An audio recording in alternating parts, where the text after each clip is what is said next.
there. Hello, Mr. Taylor.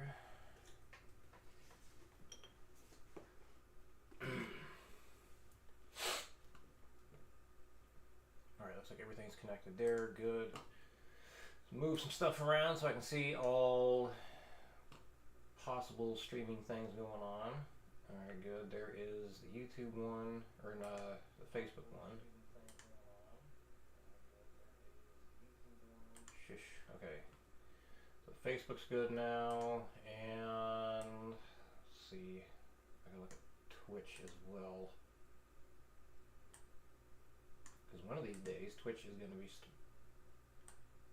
having some people, I'd imagine. Okay. I think we're good there as well. Alright. YouTube, Facebook, and Twitch are all going, it looks like. Screen preview. I guess that's it. How does it click this? Nothing. Okay. I don't know if it's working on Twitch or not. It looks like it is, though. It says it started. Okay. Hello. So, streaming. Bunch of Bernth. Max, hello. Good to see you. Glad you can make it on. Alright, so just kind of getting set up here. This multi-streaming stuff, still getting used to it.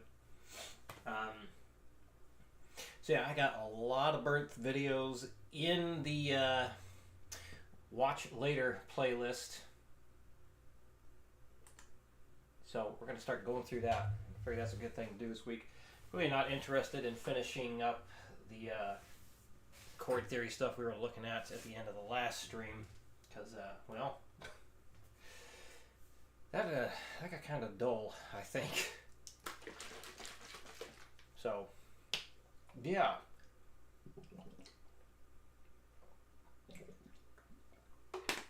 So, I'm going to just go through one after the next.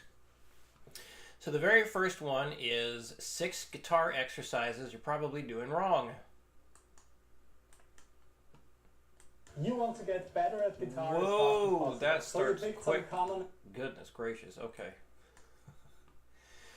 So we got to do some volume checks here. Make sure everything's coming through well. Hopefully no trucker radio signal coming through.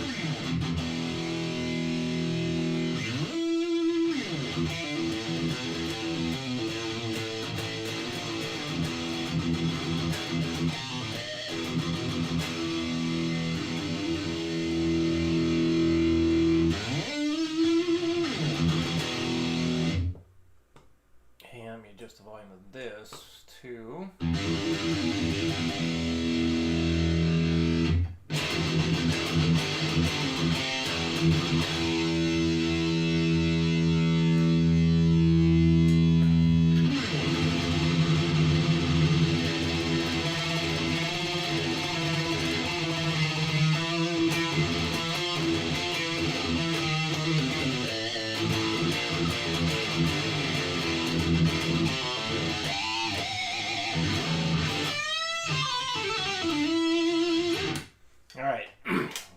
sounds loud enough. Looks like it's being picked up in the mic well enough. Now let's get the volume on the video going well. Exercises in guitar history, the so-called spider exercise, is often practiced in a completely wrong and very inefficient way. Alright. I think we're ready to go here. So here's the intro for all the videos we're going to watch today. First time watching any of these videos. How am I going to react? I don't know. Because this is the first time watching it. Typically with this stuff, we just see what somebody else has to say. See if I agree, or if we agree. What I would do different. What I might do the same. Similar stuff, or what similar things might happen. I don't know. So that's what's going on. Watching stuff. Clout chasing. Absolutely. Trying to get famous off somebody else's stuff. God damn it. It's just like doing cover songs. You take somebody else's stuff and you run with it, right? It's totally the same thing. No, it's not. It's a little bit different. Anyway, let's get to it. I need to adjust this a little bit. Come on. Where you at? Boom. Oh my god. There we go. A little bit more. And move me down here a little bit more too. Okay. I think we're good to go. Let's get started. You want to get better at guitar as fast as possible. So you picked some common and very popular exercises for your practice routine, either from private lessons, books, or YouTube videos. But no matter how hard you're practicing every single day, you don't really see a lot of improvement and you don't feel like you're actually getting better or closer to your big guitar goals. Sound familiar? This is not because you're not talented or you don't have what it takes. Often guitarists are simply practicing wrong. And this is not only frustrating, useless, and a huge waste of time and effort, it can actually also be dangerous and result in major injuries. If you have been playing guitar for a while now, I'm willing to bet that you practiced something like this before. So Well, let's go back and add to that. What? So he said stuff like a lot of guitar players are probably just practicing wrong. Totally agree with that. I'd say, well, a lot of the times when people come to me saying they've been stuck at a certain speed or whatever, or they feel like they're not making progress, they tell me how they practice or how they've been practicing. And yeah, it's a very inefficient way of practicing. Typically, people want to get faster when they come to me, and that's why they look me up or contact me. And the way they've been trying to get faster is really not designed for going fast. Basically, playing at the same slow speed for way too long, never really pushing the speed, never trying to get out of their comfort zone, always thinking they need to have everything played like, I don't know, dozens of times before they finally increase the speed, because they want to make sure that they have it. And they get overly paranoid about things and think that if they just increase the speed a little bit too soon, everything's going to fall apart. But anyway, Caleb, good to see you. Do you still have the same phone number? I'm asking you that because somebody in TikTok, like one of those like people you may know, showed up with your name, and like when I put your number in my phone when you were, signed up for lessons, I put S in parentheses next to your name to remember like who students are, or quickly see the students. And it had your name with that S thing in there. I was like, but that's not Caleb. Looks nothing like you. So I was like, I wanted to send you a message, but I was like, who the hell is this? So I've been afraid of texting the wrong person. So yeah, do you have the same number? Maybe you can send me a message, then I'll know for sure. Like, yep, that's you. All right. Anyway, so yeah, definitely a lot of people are playing incorrectly. Dimitri, good to see you. I got it right. Yes, fly man, Dimitri. Now, Bernth did say that because you're not getting better doesn't mean that you're not talented or that you don't have what it takes. Unfortunately, some people, that is the case. Some people, some people just don't have what it takes. You can get better, but you're not going to be like Bernth level good. Some people, I'd say most people, that's not in the cards. It's just not. exercises in the chromatic or semi-chromatic scale from the 5th to the 8th fret are incredibly popular. All right, exercise one. Oh yeah, and the major injuries. So yeah, this is I remember one student. He told me he got like serious tendonitis. I don't know if crippling tendonitis is correct, but he was laid up for a bit. He couldn't do anything guitar-wise for a while because he was playing like 6 to 8 hours every single day, and just wore his joints out, wore out his connective tissues and all that stuff. So I think he also used to death grip the guitar. Like, sometimes people when they're learning, they just grab their chords as hard as they possibly can, thinking they need to, and you really don't. Like sometimes people ask, how much pressure do you need to put on the strings in order to fret?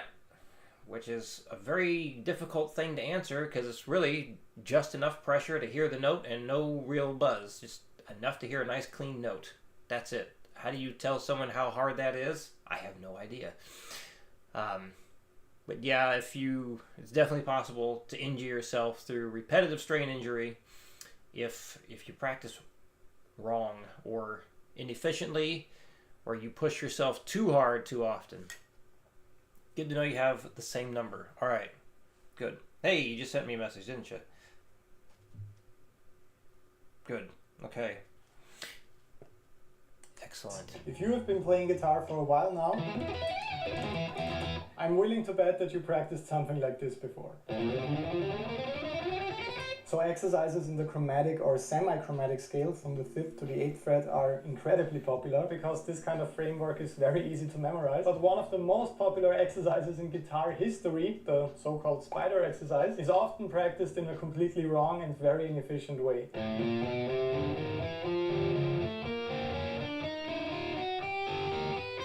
And when I saw this exercise for the very first time, my instinct was to attempt to play this as fast as possible, of course.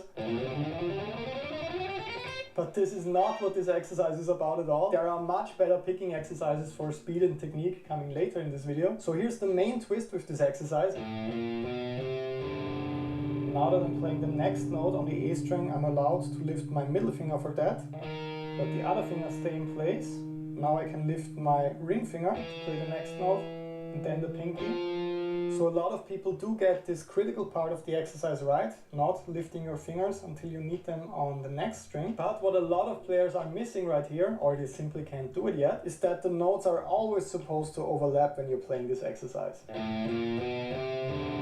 can hear C, the note that I'm playing with my pinky finger on the E string, and D, the note that I'm playing with my index finger on the A string. The reason why you want this dissonance is not because it sounds particularly great. It's because you're making sure that your fingers are always curled like this, so that the notes can overlap. If you would play like this, for example,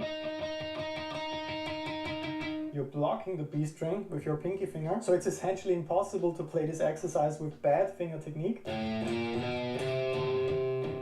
because you won't hear those overlapping notes. The reason why this is so effective and so important to practice is that your finger technique will improve dramatically over just a couple of weeks if you practice like this. So it will be much easier to keep your fingers close to the fretboard when you're playing.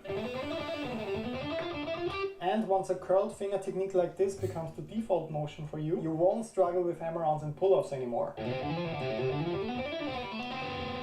So even if you're not practicing this exercise very fast, your speed and your finger control will get much better because you're massively improving your technique in general when you play this slow and correct. If you want to give it a try... My guitar teacher gave me that. Eric Morrison. Sac Valley Guitar. And sometimes skips music. Sacramento area if you want in-person lessons and you're in Sacramento. But yeah, I remember he gave this to me, and the way I described it, it felt like hitting a brick wall when you were playing. And I'll give this to students sometimes as well. He had me go up and down. So what I usually do with students is I start on the high E string.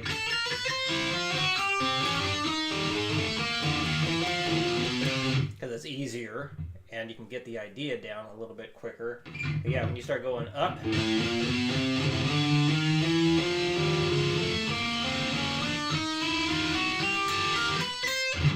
it's definitely more difficult because you have to make sure you hear all those notes. So yeah, if you're trying to do that exercise and you can't hear the notes on the higher string, well then why would you continue playing if you don't hear the note? So yeah, you have to keep the fingers on the tips and curled enough to make that happen. As far as getting this exercise down and hammer-ons and pull-offs will no longer be a problem for you, I don't agree with that one. It could help, but just because I've given this exercise to people in the past and they were able to play the exercise, their legato was not suddenly fixed. I have not seen that. Can it help? maybe, but doing hammer-on and pull-off specific exercises, to me, that is the best way to improve your legato. This is great for teaching finger independence. Not great for teaching your left hand or fretting hand how to mute things properly, because, well, you need to have things ringing out on this one. But yeah, it's great for teaching finger independence, I feel.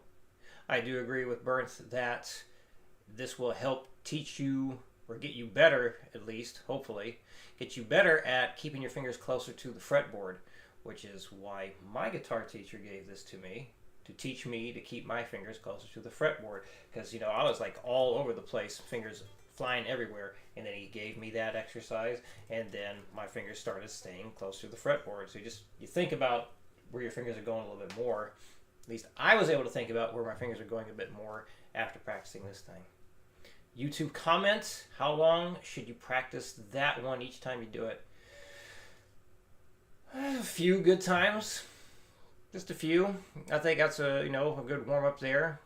Like I used to do metronome stuff with it, try and get faster at it, but maybe like 5 times max per day. Like 5 good ones, though.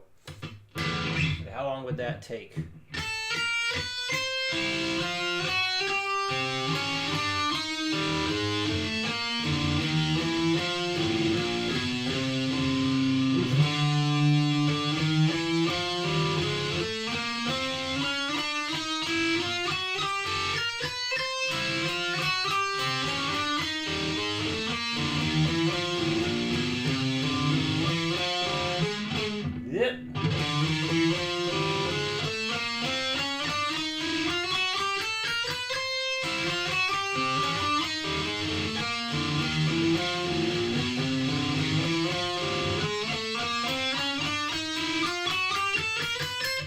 I think 3's plenty.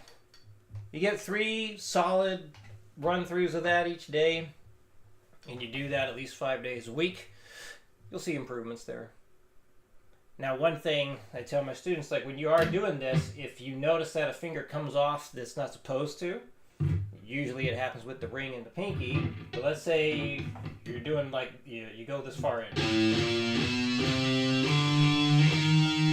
and then you go to move the ring finger, but this happens, you end up taking 2 fingers off at the same time. Well, just go right back where you were, and then try it again, and go really, really slow at first.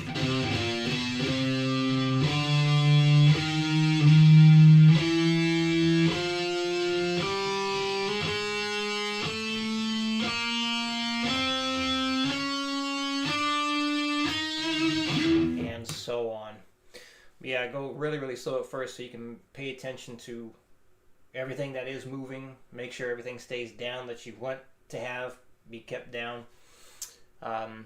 Yeah, so it is a popular exercise, isn't it? It is one of the most useful things that I was ever given.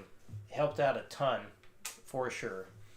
So, to recap that idea, or this exercise, yes, I agree that it'll help with like, well, I'm trying to remember everything he said. I should have been taking notes.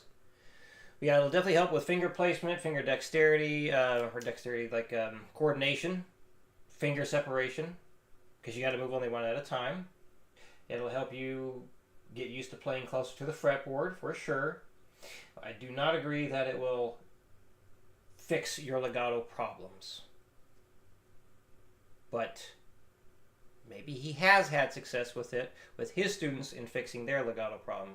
I haven't seen that happen with mine, but you know, different people, different experiences. You've seen this one done without picking the notes. So what, somebody just doing something like this?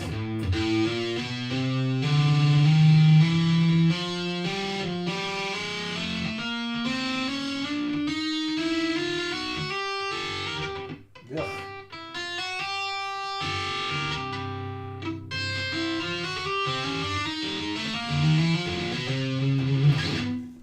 Hammer-ons from nothing the whole time.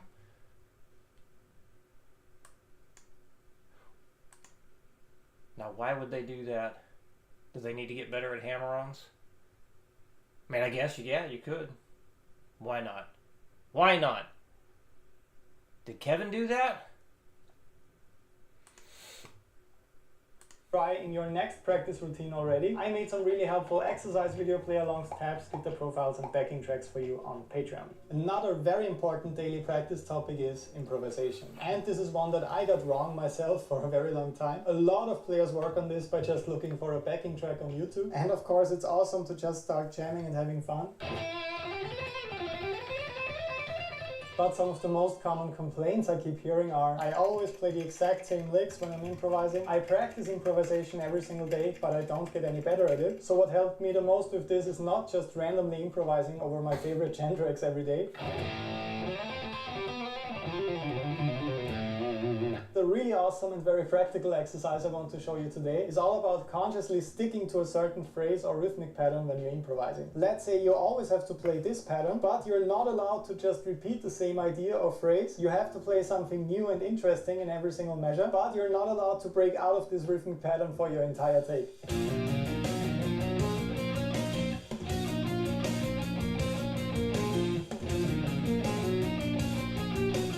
Your timing will improve a lot because you're forced to stick to this rhythmic sequence all the time, and you will finally also come up with some more interesting and unique ideas on the fly because you're forcing yourself to change your approach with every single lick, and doing this for 15 to 20 minutes each day will bring you much better results than just hours of random improvisation. So if one... Ooh, there's all kinds of stuff to touch on that one. Let's see. I want to remember everything he said. Actually, let's go back. We'll keep him tiny for right now. Another very important daily practice topic is improvisation. And this is one that I got wrong myself for a very long time. A lot of players work on this by just looking for a backing track on YouTube. And of course it's awesome to just start jamming and having fun. But some of the most common complaints I keep hearing are, I always play the exact same licks when I'm improvising. Yes, that same here. No.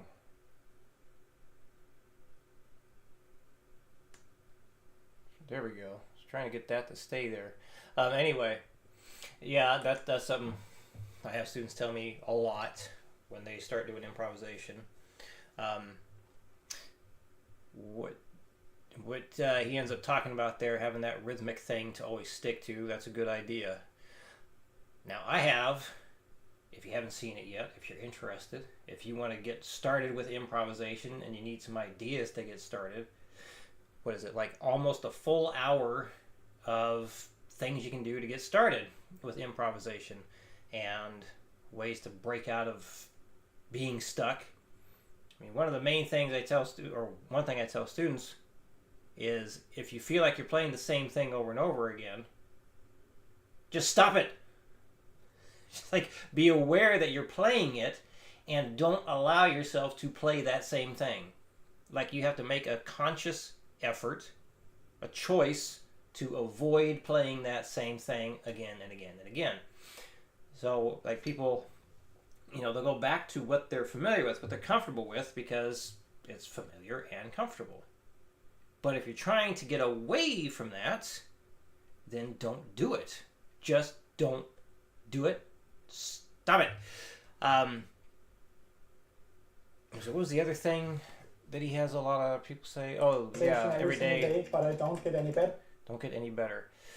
So that's when I wonder, like, well, what are they doing that's making them not get better? So his rhythmic pattern that he has there, the 1E and a 2E and a 3E and a 4E, 1E and a 2E and a 3E and a 4E. It's a good idea to have things like that. One of the things I talk about in that lesson that is free, it's on YouTube right now, anyone can watch it, is like confining yourself to one string or two strings. Playing in a shape that a scale shape you're not very familiar with is a good thing to do. Adding the rhythmic variation is a good thing as well. I like that. So, hey, why don't we use that? Let's add some footage. Let's play to a backing track and Maybe just a little bit at least.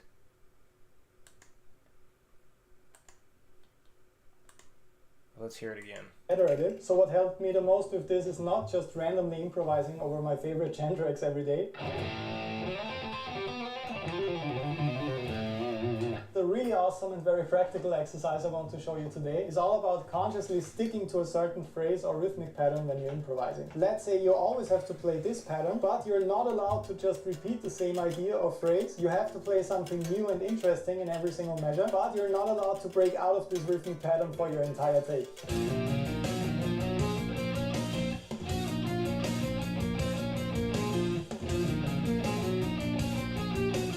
Your timing will improve a lot because you're forced to stick to this rhythmic sequence all the time. I would say it only improves if you can actually play it right. I guarantee a lot of people out there who just have bad rhythm, they're going to be completely lost on that anyway. But, I mean, yeah, you'll improve your rhythm as long as you can actually play that. So, little nitpicky there, I know. But hey, that's part of these kinds of videos, isn't it? All the time. And you will finally also come up with some more interesting and unique ideas on the fly, because you're forcing yourself to change your approach with every single lick, and doing this for 15 to 20 minutes each day will bring you much better results than just hours of random improvisation. Yeah, I wouldn't, like if you did hours of random improvisation, well, I don't know, that might get boring anyway. I tell my students about, at least 5 minutes a day. Every day you practice. It's a great way to warm up. But if you just do a little bit, that would be fine. If you have the time to do 15 to 20 minutes each day, great. But I'm just thinking about how I need to how I structure things with my students, because they have more to work on than just improvisation. Most of what they do is not just improvisation. All right, I'm going to go to my favorite backing track channel, YT Jam Tracks. Let's see. So what does he have for the new stuff? Why are my eyes suddenly really dry? Goodness. Hey, Deaf World's not on. He's always on. What the hell? Groovy melodic rock backing track in A minor, intense melodic backing track, killer heavy guitar. Oh, what is this in? E minor. I usually like these atmospheric things as he puts them. Let's see how this one sounds. Yeah, this will be a nice easy one to solo over. So the rhythm Bernth had was basically constant 16th notes until the last two. I did not word that well. Alright, so this tempo right here, 1E and a 2E and a 3E and a 4E, 1E and a 2E and a 3E and a 4E, 1E and a, I think I was rushing that, 1E and a 2E and a 3E and a 4E, 1E and a 2E and a 3E and a 4E.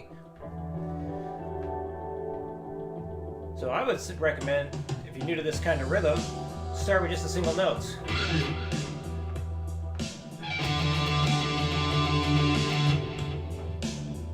Turn this up.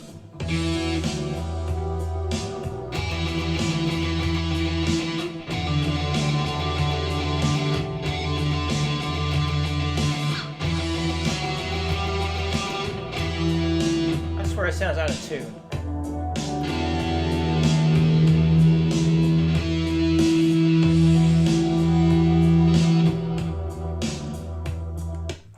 And I just tuned this thing.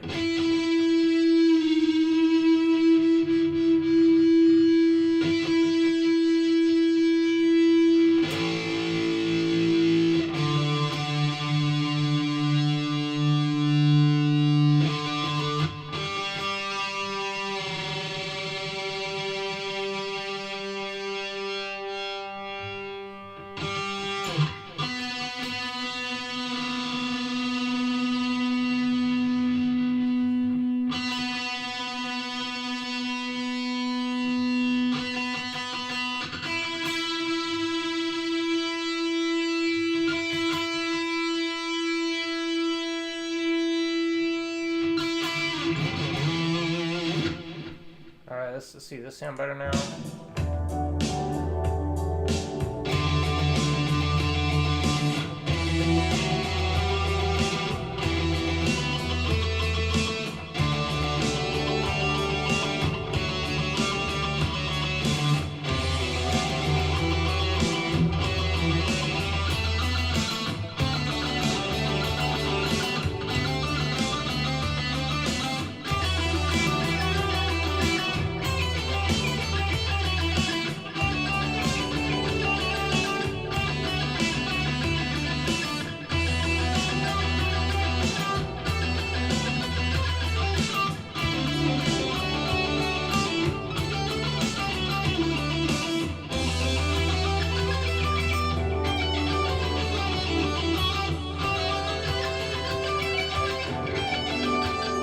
Whoops.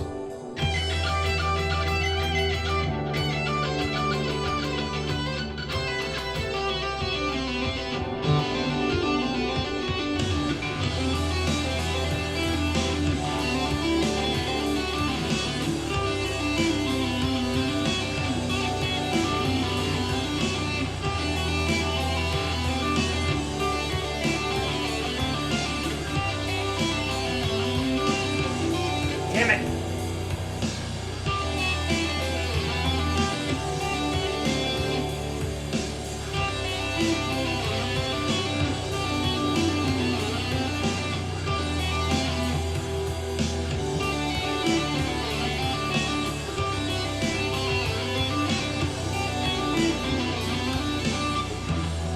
Okay.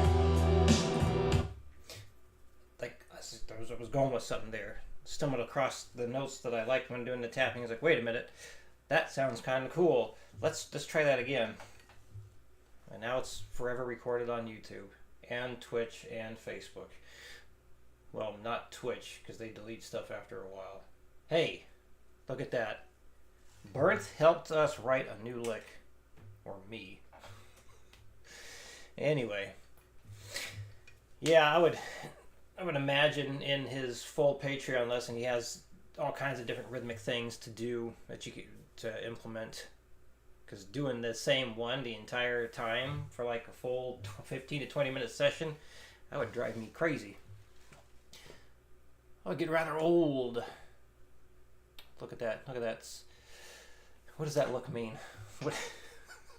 Anyway, let's get back to it. So if one of these tips already helped you or inspired you for your next practice routine, make sure to join our progress-driven guitar community here on YouTube today by subscribing, because I upload videos like this every single week, and it would be a shame if you missed the one that would have solved your biggest guitar frustration at the moment. So let's talk about picking technique and picking exercises next. So the thing that a lot of players, including myself in the past, get wrong with practicing picking exercises in their routines is always focusing on exercises with a specific amount of notes per string. So for example, 2 note per string pentatonic workouts, or the classic 3 note per string workouts, or even something more advanced like the really cool 7 note per string exercise. Those are all really cool and very effective picking exercises, but in a practical context you will actually have to switch between different and very odd groups on multiple strings, and exercises with a strict amount of repeating notes per string won't really prepare you for that. I was learning this the hard way when I was working on the first single of my most recent album, Elevation. It's a really challenging modern guitar interpretation of one of Paganini's most difficult pieces. When I was arranging this legendary piece of music for guitar, I had to do a lot of tricky string transitions with my alternate picking, and that's when I figured out that you can't always just practice 2 note per string lines or 3 note per string lines or 5 note per string lines and so on. You absolutely have to practice some mixed pattern workouts in your routine, and this one that I adapted from my arrangement of the Paganini Caprice is a great starting point.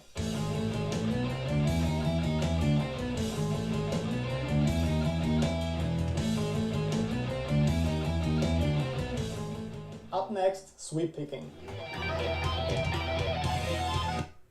No, that went so fast. We gotta try the exercises he puts on screen. Arrangement of the Paganini Caprice is a great starting point. Alright, let's give that a try.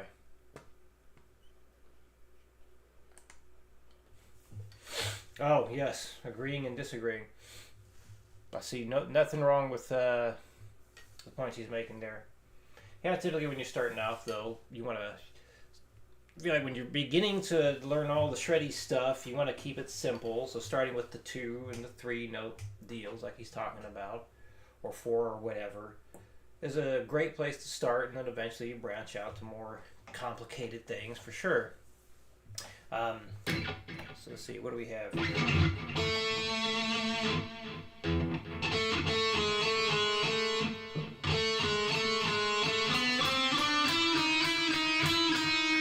Nope.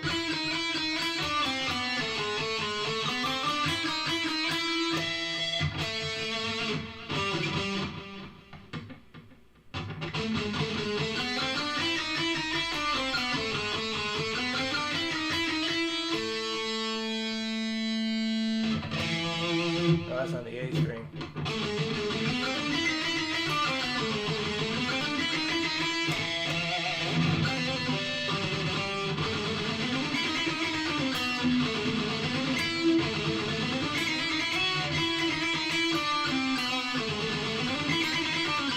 Damn it.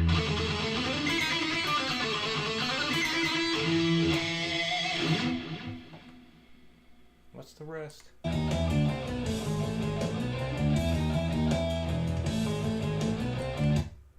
Oh, it just repeats. Got it.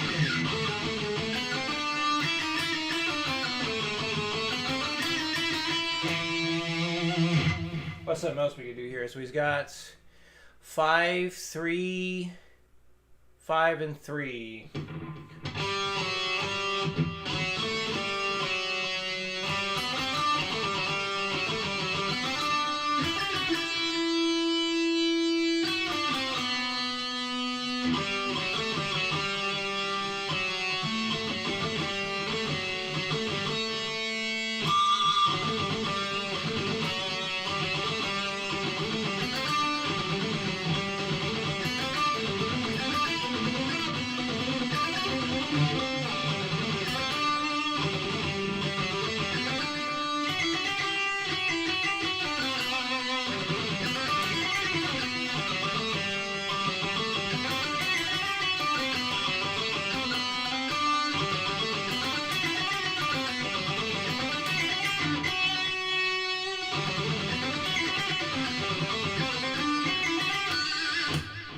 Anyway, just trying to come up with something following the same kind of pattern there. 5 notes, then 3, 5 notes, then 3. But, yeah. I don't really feel like making up anything else there. Deaf World, you made it! What's my favorite classical music composer? I don't have one. I do not listen to classical music. I have never been a fan. Uh-oh. That's right. Just not a fan. Never have been. Oh well. Alright, Sweet Pickin's coming up next. What does he have to say about Sweet Pickin'? Up next, sweep picking. So sweep picking exercises are also a very common cause of frustration for many guitar players. So allow me to show you what made this technique click for me. Sweep. One of the worst mistakes I made with my sweep picking exercises at the start was just practicing them very slow with a big focus on perfection right away.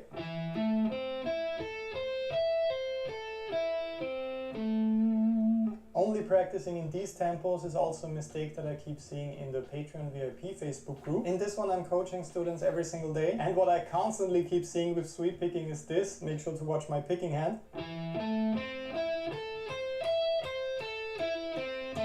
So when you're starting out with this, you're mostly just playing down strokes or up strokes for every single string. But this is obviously really inconvenient to speed up, and you want to go for a motion like this with sweep picking. So when I'm playing fast, it looks like this, and not like this. And it's really hard to get a feeling for this kind of flowing and effortless motion when you're just practicing very slow. So the absolute fastest way how I learned to do this, I was challenging myself with very fast tempos in my practice routine right away, sounding very sloppy. Terrible. So pretty bad and very unmusical, but I did get a much better understanding of how my picking hand is supposed to move. I finally started seeing some quick and awesome results with my sweep picking technique. And since another really big mistake with sweep picking exercises is just working on 1 or 2 shapes all the time, I put together a speed burst workout for you with 4 very important shapes: minor, major, diminished and augmented.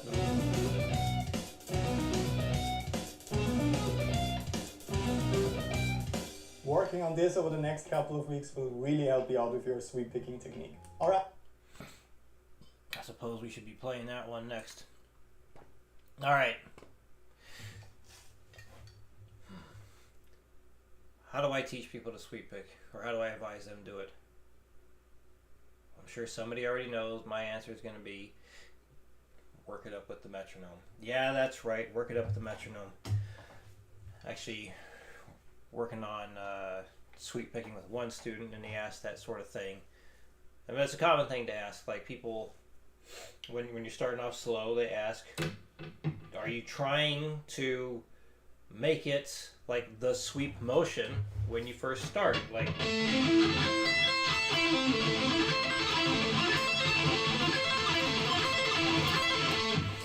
and no, I don't think that's an important thing to do when you're beginning. I also don't think it's a good idea. I just don't like the idea of practicing stuff sloppy. I mean, it worked for Bernth. He obviously plays very clean. It does not sound sloppy when he demonstrates stuff. But that's Bernth, and most people are not going to be like Bernth. So what I tell students is, when I'm working on building things up, when I'm playing slow, I'm not worried so much about having the super flowing type pick motion.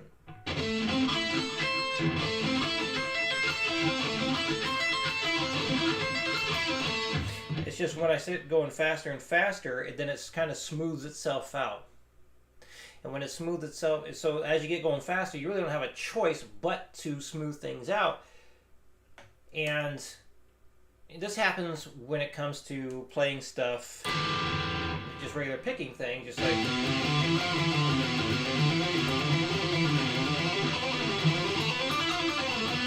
like the motion I'm using there.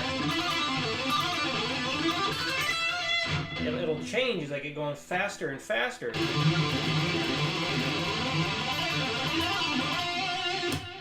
And the great thing about using the metronome is it allows you to get used to the different, like we'll say, picking mechanics you need to use in order to go from one speed to the next. So, because the way you're going to be picking fast or sweep picking fast is not going to be the same as going slow. But as you gradually ramp things up to go faster and faster and faster and continue to push yourself, then the technique that you use will start to change. So what I see with a lot of people, what happens with a lot of people is, or what I'm concerned about is them end up slopping it, Let's see, got a couple comments here on YouTube. Like, maybe you heard Gilbert have played a lot of classical music with distortion. Sounds really nice. I haven't listened to, we're talking about Paul Gilbert. I actually haven't listened to much Paul Gilbert either. I know, shame on me. Adam, different approaches work for different people. Absolutely. The method Bernth showed is coincidentally worked for me. Okay, that's good. Slow working up method I plateaued hard with, but that's how my experience was. For alternate picking, slowly worked up the speed, definitely worked for me there. Well, that is good. So, but yeah, I mean, if you can actually pull it off, then fair enough. Can't argue with that. So let's, maybe, well, I was going to say we could take what he just demonstrated there and actually use that for like a metronome demonstration here. I don't know if I can get that all on screen though. Let's find out. Shapes: minor, major, diminished, and augmented. Or maybe I can just figure it out. So you're starting off with, oh man, that's a hell of a stretch.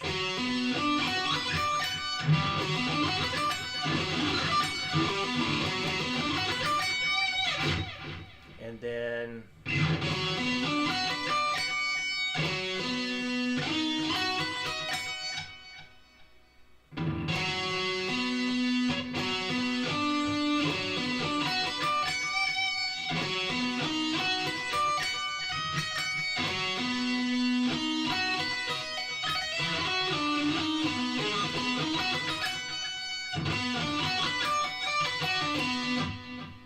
I see. He's starting with the, he's basing it off of this shape. He's starting the fifth interval down there.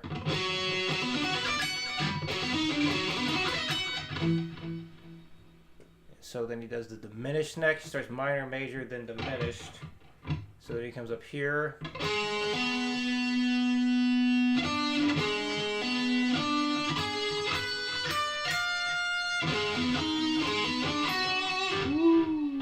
Unfamiliar.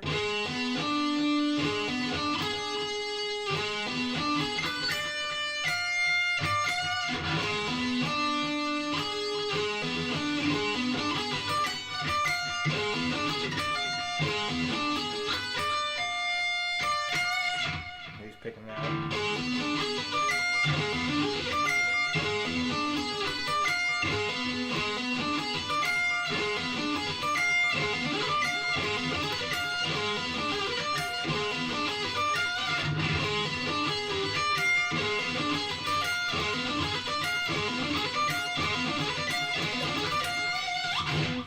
Maybe you can work that one. Work that one up. Well, thank you, Adam. I appreciate that. Yep, trying to get going. Oh, hey, look at that. We got someone over on Twitch. Hello. Dragon School. Yes, sweet picking. So yeah, I think what we'll do here, I'm gonna bust out the old metronome. Kind of show what's happening. Now, this is like where I think Troy Grady has good points about, instead of working up speed, you need to supposedly start with the speed and just start picking like a maniac. Basically, to figure out what do you need to do in order to make your hands and everything go really quick. And some people do need to have that happen. So what I tell students is when they are working things up, just because one motion worked at a slower tempo doesn't mean you have to force that same motion as you get going faster and faster. So as you get to a certain point, like I noticed with sweeping for myself, is eventually like, yeah, you have to allow that pick to just glide across the strings. So once you get to that point, then you have to start being aware of like, okay, well, how am I actually moving? And just kind of make those small adjustments as you go to make it work.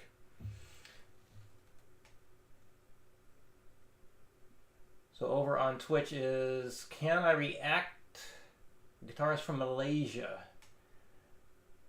We can certainly do that a bit later.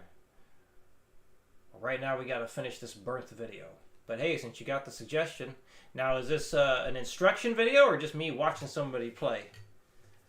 If you could be so kind as to give us a heads up as to what it is. Yeah, I'm going to take this diminished shape over here because I suck at it. That's a shape I'm not familiar with. Let's see, why is this metronome thing not showing up here? Hold on a minute.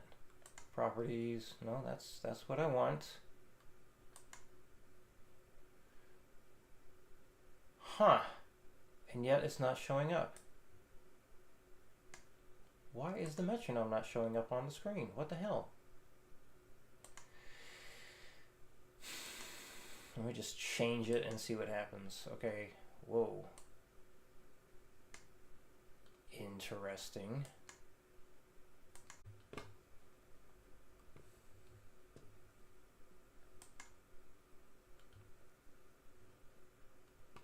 Where's my caster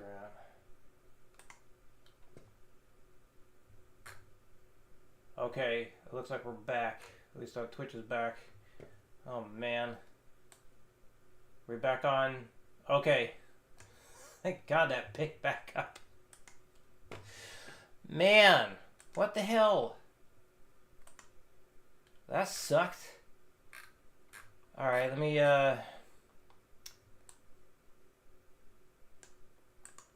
okay, let me try it like this. I need to go to transform, reset transformation. There it is! Something happened. I was trying to use that metronome there. It just glitched out on me and caused the whole freaking program to crash.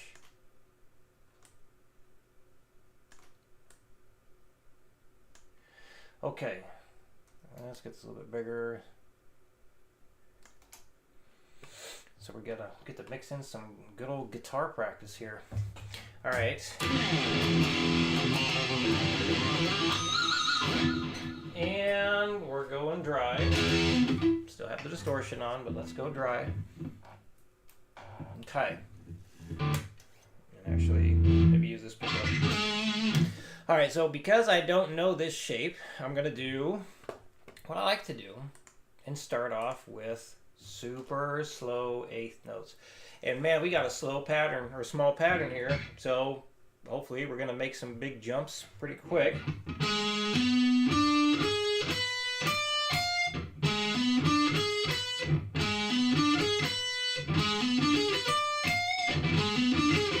Just don't like that fingering.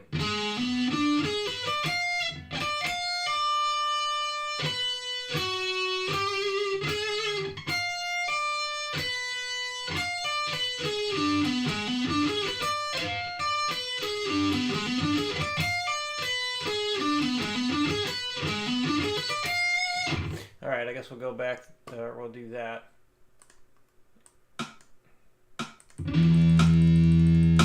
Alright, metronome time, work up the diminished shape Bernth has there.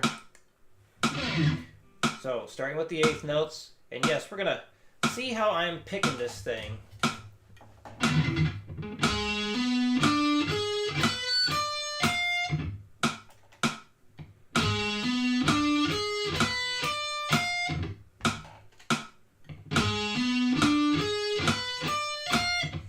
So I'm not making huge movements here, but I'm not trying to be super smooth either. In fact, let's try and get a little zoom in here, yeah?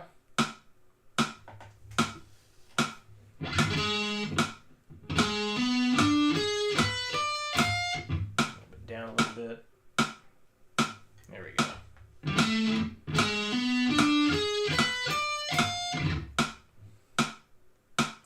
Back to the metronome, we fix that, here we go.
Feels like I need to get a bit smoother here.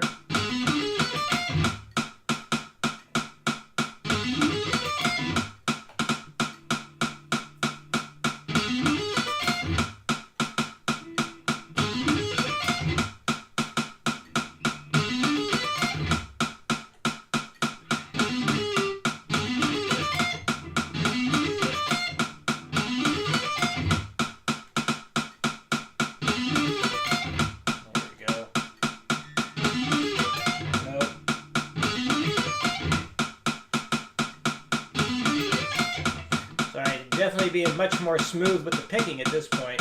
I have to be.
Done maxed out the metronome for eighth notes.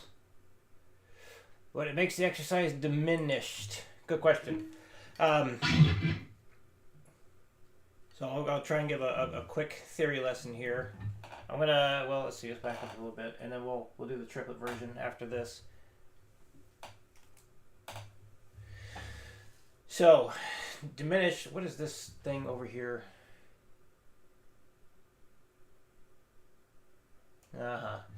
We got our first spam comments over here on Twitch. Well, that's nice. All right, diminished.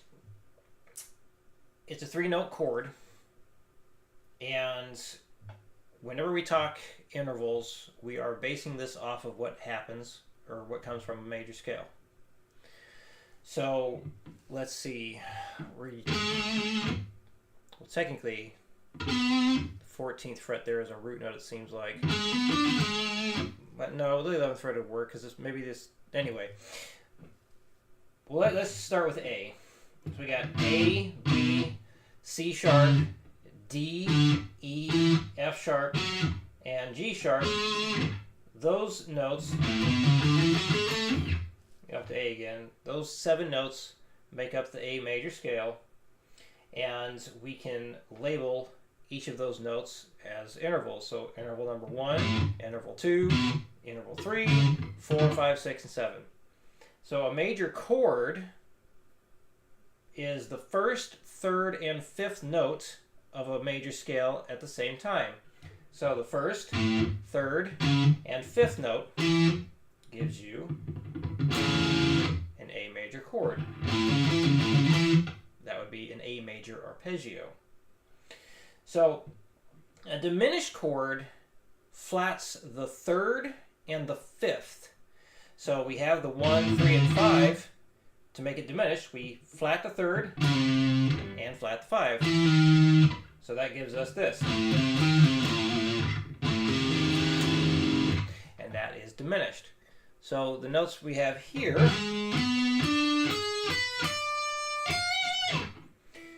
let's see, actually, let's use our handy note-taking thing that we started last week.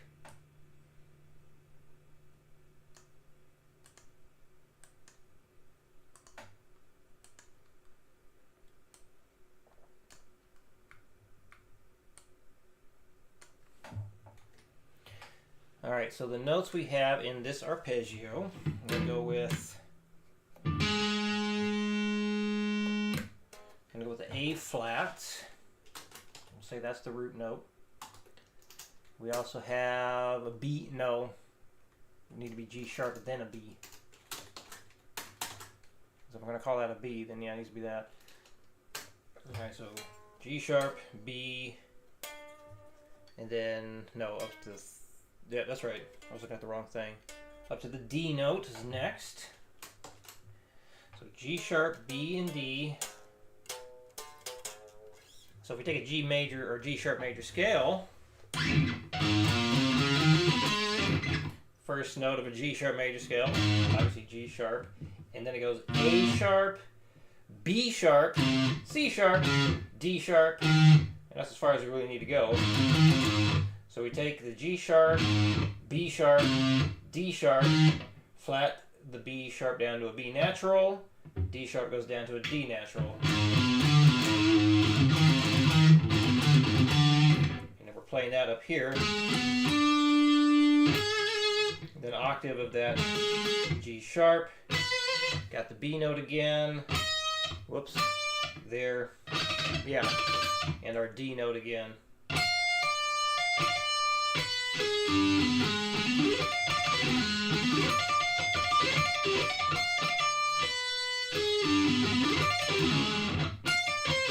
Damn it. See, coming back down, I slop the left hand, and that's why I don't like doing the sweep stuff that way. Now, I suppose you could argue that it'll help you get used to what the right hand's doing, or the sweep, or the picking hand, in case you pick with the left hand. But yeah, that I can definitely see. You need to figure out, like, well, what does it feel like to do that? So in that instance, if you really are having the damnedest time figuring out how your hand should feel as you're doing sweep picking, I can totally see why just kind of getting used to that would be a good idea. Same thing with figuring out how you're able to pick really, really fast. But then eventually you're going to have to end up tying the whole thing together to make it sound nice and smooth and clean and all that. And typically, how do you fix all that? Well, you just metronome the thing up. There's, of course, you just got to do it the right way. Anyway, so yeah, that's why it's diminished, because it follows those notes right there, first, flat third, and flat five. So it is a G sharp diminished chord being played, or being arpeggiated. So let's try the triplet way next, because why not? Get that metronome back over here for me. Back down to 60. Good. Glad it cleared things up. Let's zoom back in.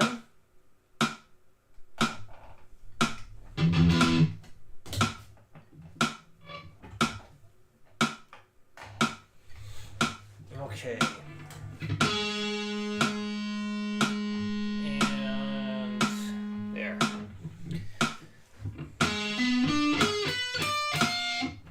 Yeah. So you notice I'm being a bit more choppy with the picking again at this tempo. I'll lower that a little bit more. So a little bit choppy right now. Let's start going up.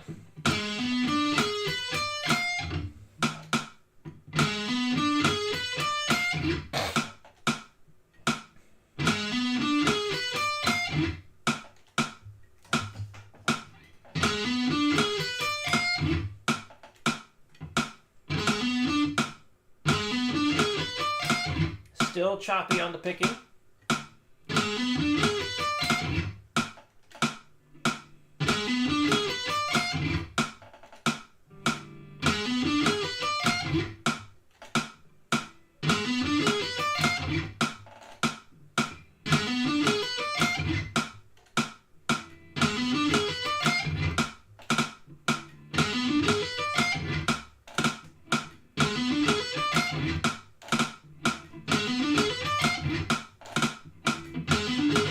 Dude, that was awful. There we go. It's having to be a bit more smooth now.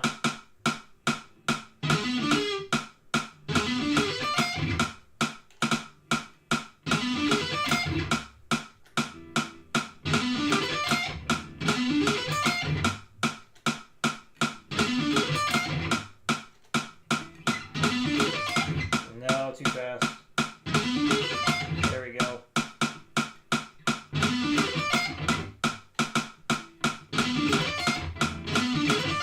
That's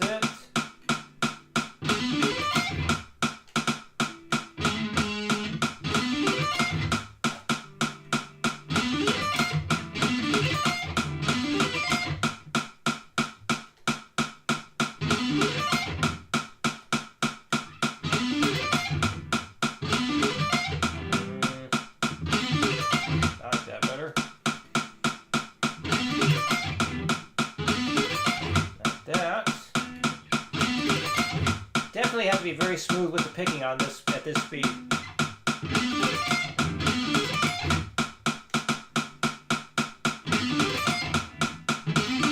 Damn it.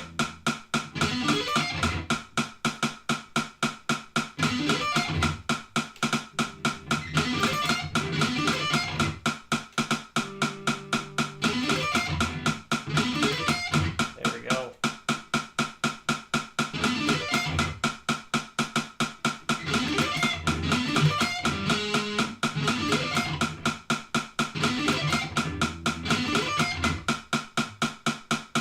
Now right there, I feel like I have to do a bigger pick at that first note, probably because of the hammer on,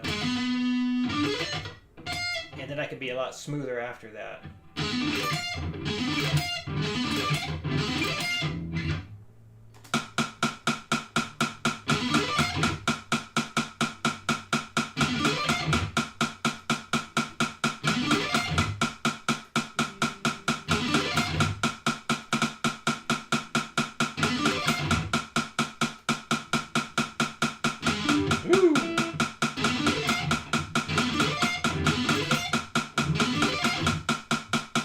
I think that's plenty fast enough. Hey, not bad for never having played this shape before. Not bad at all. I like it. Okay. So, yeah, so, as I was pointing out, yeah, I wasn't really concerned with making sure it was a smooth picking motion the entire time. I did take notice of when things became more smooth because they had to be in order to hit the different speeds. So a big part of sweeping that I think is missed is having both hands really synced up. And and Adam said that he did the same thing Bernth did, and he was able to make that work, which is fantastic. But I do feel that's a very rare thing.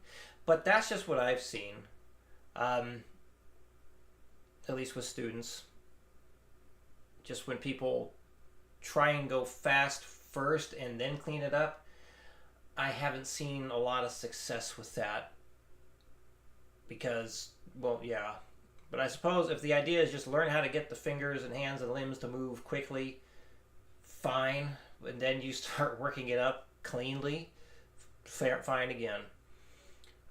With some students, I have noticed that starting off certain things like faster and then going back down to clear certain things up is an okay thing. I had one guy, he could pick very fast, insanely fast, way faster than average for sure, and he just couldn't hear where that metronome was, where the click was at a certain tempo. So we had to actually kind of figure out a way to be fast and then slow it down. It's like, okay, well, where are you actually able to hear the metronome as you're picking quickly, and then kind of figure out, yeah, basically, where's this tempo need to be, and then start to back down so he can gain more control over what the heck is happening. So I'm not sure how long I've been streaming now because of the incident where it crashed. So I'm assuming we're going to have like a second archive stream. And that kind of sucks because it just broke things up here. That's a bummer. I guess it's been a little over an hour. All right. Well, what happens after an hour for me? That. So we'll continue on with this Bernth video once I get back. And yeah, keep them questions coming.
There we go. Okay.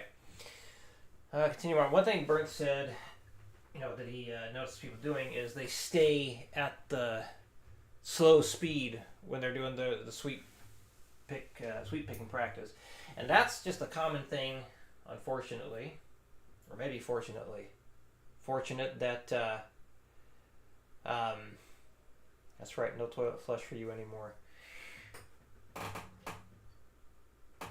What was I gonna say? Yeah, a lot of people when they're trying to build speed, as I mentioned at the beginning of the stream before it had to be reset, is that people stay at a slow speed for way too long, and you need to push it. You need to push it. So, sorry, I just saw a comment over on somewhere else, and it just completely screwed up my brain. Goodness gracious. But yeah, if you're always staying at the same speed and then you never try and go faster, well then you can't get faster. It's like, where did this come from? This idea of playing slow for long periods of time is suddenly going to make you fast.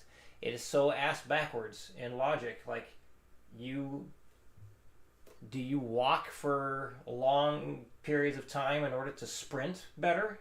No. So why do people think you need to practice guitar really slow in order to be fast? Explain that to me. Somebody tell me why. Dragon School, or is that it? What it says there? Dragon School? Shoal? Why did I gone? Why was I gone? Well, as it said on the screen, I had to go to the bathroom. Okay. Let's finish this up here.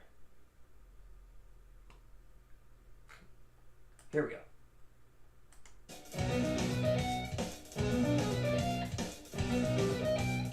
Working on this over the next couple of weeks will really help you out with your sweep picking technique. Alright, up next, music theory. This topic is on the list because most players don't work on music theory at all in their practice routines. We mostly associate this with studying books, looking at scale diagrams, or trying to memorize and understand the circle of fifths. But music theory is something that you can and definitely should actively practice in your routine. So let's say you want to write and improvise much better guitar solos. A great and actually quite easy way of getting there is just learning how to spontaneously accent chord changes. And even if you're not really into jazz at all, a really great way of practicing this is just looking up random lead sheets of jazz standards and just taking the first 4 chords or the first 8 chords, and then you focus on playing the root, 3rd, 5th and 7th of each chord, and you're playing this sequence ascending for the first chord, descending for the next chord, and so on. So for example, if you see a B flat minor 7th chord in the sheet, you need to play the root, minor 3rd, perfect 5th and minor 7th. So for example, root, minor 3rd, perfect 5th, minor 7th. Or another example, an E flat major chord. For this one you have to play the root, major 3rd, perfect 5th and major 7th. So let's do it descending, starting with the major 7th. So major 7th, perfect 5th, major 3rd, and the root. And here's the example cadence exercise I prepared for you on Patreon.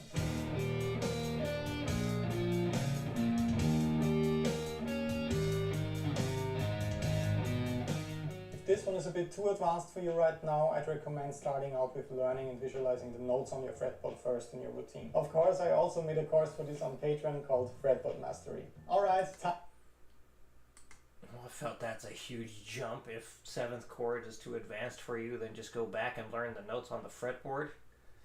There's a lot of stuff in between there, man. Alright, back comments on YouTube. Deaf World. Devil's Advocate. I think the reason why most players advise that... Okay, so Deaf World is referring to my asking the question, why do so many people think they need to practice guitar really slow in order to be fast? So I think the reason why most players advise that is because it's got to be ingrained in your head slowly, and then you can speed it up. Gotcha.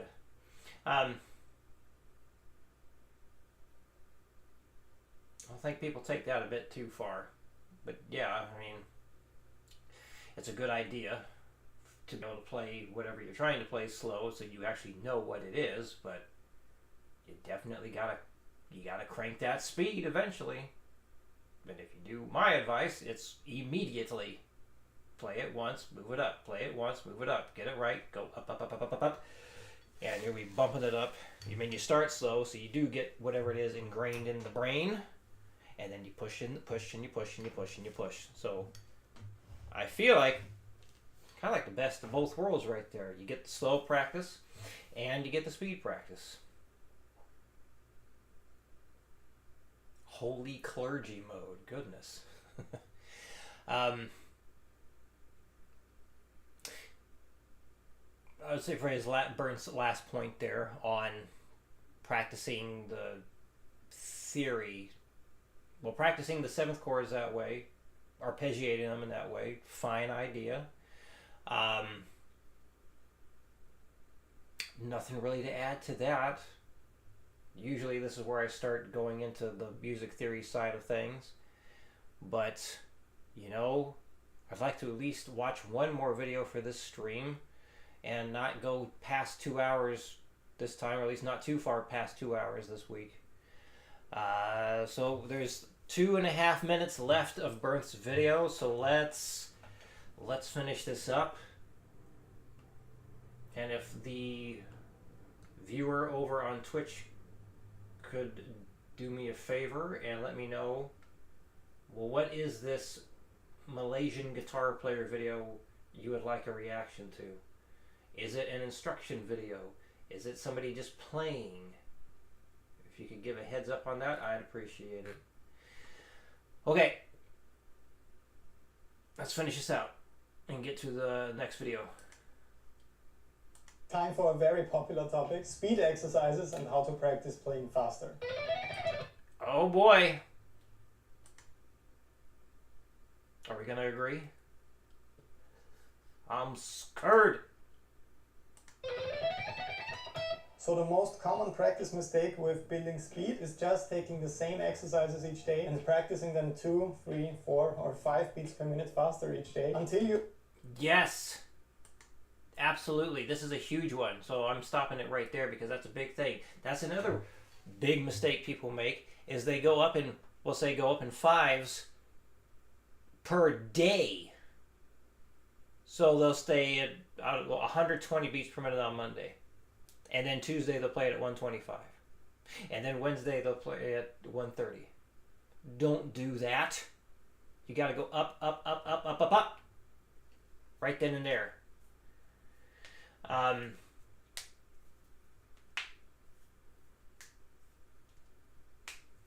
Practicing 2 hours.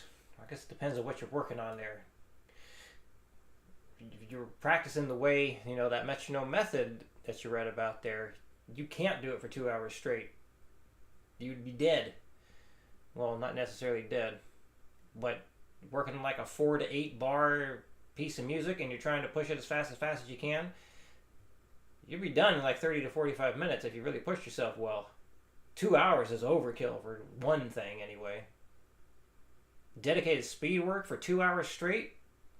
Oh, I'm going to pass on that one. My arm would be killing me, and my brain would be absolute mush. But yeah, don't just go up a little bit faster each day. That's why the whole metronome method thing is, you go up immediately.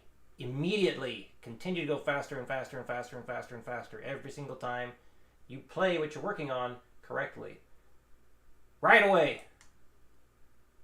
You eventually reach your dream tempo in just a couple of weeks. But if you have been playing and practicing for a while now, you know that this is sadly not how it works. It's not that easy.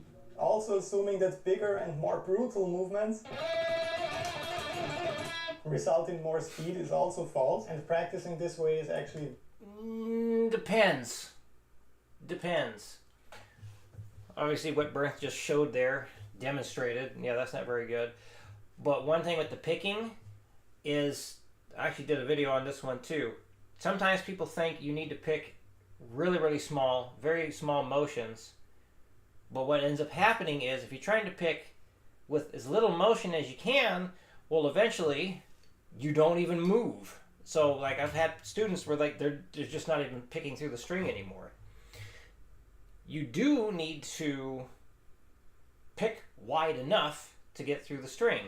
So like talking about not using violent movements or big and violent, to an extent, yes, I agree. But I'll tell you this, like when I'm doing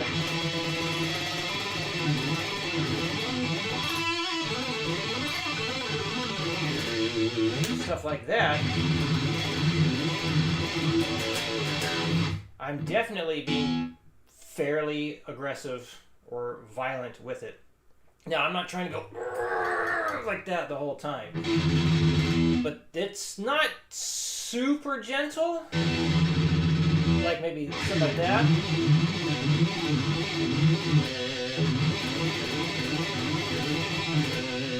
But in order to go my absolute fastest, yeah, there's quite a bit of oomph. So, partial agreement on this one. But yeah, your left hand, big, huge old movements there, or your fretting hand, huge old movements, not the best thing that I can think, or I'm trying to think, where would that even be a good idea? I don't know. But picking, the picking stuff, you just got to make sure you still move far enough. So, to complete your pick strokes. So sometimes, like if you feel like you're keeping caught on the string or whatever, or you just notice that you're not completing your pick strokes on something, pick bigger. Make yourself pick bigger, and that might get it done. Because yeah, sometimes trying to pick as small as you can will actually prevent you from going further, and you got to go fast. You got to go bigger. You got to go bigger. Back to the video. Very dangerous. It can lead to serious injuries like tendonitis if you overdo it. You can play very fast and very relaxed at the same time, and I can really recommend it. So first of all, just like with sweep picking, I can really recommend practicing outside your comfort zone when it comes to alternate picking. I started out building my technique with short bursts on just one string.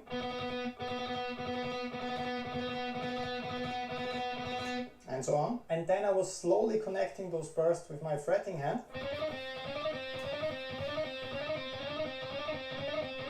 And at the beginning, I was never afraid of sounding sloppy while I was doing this. It can sound pretty terrible when you first start pushing for those higher tempos. That sounds terrible. But please remember that you're actually supposed to sound bad in your practice routine, because if you always sound absolutely perfect when you're practicing, chances are you're not really pushing yourself at all, and that means you're also not really getting any better. So completely disagree with that. I don't agree with that at all. You are not supposed to sound bad when you're practicing. I think that's terrible advice. Telling people they're supposed to sound bad while practicing is going, well, send them my way, because they're going to keep sounding bad and wonder why they suck. No. Deaf World, you know this. You've preached it. Well, yeah, I got to have discipline for this stuff. Here regarding overkill metronome practice, my practice plan tries to incorporate songwriting. Well, if it's 2 hours of just playing or practicing various things, that's a different idea. Because whenever I hear the word or see the word practice or hear it, I'm thinking of kind of a specific thing. If it's just pure speed building for that, yeah, 2 hours, that's overkill. But like maybe 30 minutes of speed stuff and then an hour of song fiddling around and things like that, totally different. Do I practice drunk? No. And you should not do that. Why would you do that? I mean, you can. You're not going to get do very well. Yeah, so his thing, but yes, you do have to push the speed. Mistakes are going to happen, but only perfect practice makes perfect. Only perfect practice makes perfect. So if you're going to be, slopping around and sound like shit, well, guess what? You're going to get really good at sounding like shit. So as I tell my students now, think of speed as a byproduct of playing accurately at faster and faster tempos. Yes, you have to push yourself. You have to go for that next tempo, that next 5 higher or whatever, and try. And you might not get it correct right away. But just slopping your fingers around in the hopes that suddenly they're going to sync up and just be better, that's very wishful thinking. And most likely is not going to happen. And for most people, that will absolutely not happen. If that actually did work for Bernth, can't argue with it. But I'm going to say most people should not be doing it like that. No, you're not supposed to sound bad when you practice. You're supposed to make yourself sound good when you practice. Because do you want to get better at... Which would you rather create? Remember, practice makes permanent. Practice makes permanent. So if you practice sloppy, you're going to continue to be sloppy. You need to practice perfectly if you want to sound good. Period. But yes, you do have to push yourself. You have to try higher and higher tempos. Now, one thing I do agree with Bernth there, or something I like, is the whole burst idea. And I have my students do that. We just pick a little bit more, a little bit more, and a little bit more, and so on. So basically just have small little chunks of things, and then eventually you just make more and more and more until you're doing like bigger and bigger passages, or bigger things to play. So I do like that idea, and that's stuff that I give with my students. But no, you're not supposed to sound bad when you're practicing. No. No. So if building speed with your alternate picking technique and also with your fretting hand technique is currently on your practice list, I really recommend the following quite tricky speed burst exercise. This one is composed in an odd meter, 7/4, so that forces you to focus on your timing as well. And there are 3 different blocks in every measure. The first one is quite easy, basically just tremolo picking on one string. The second one is a bit harder because of the string transition. And the third one is extremely hard.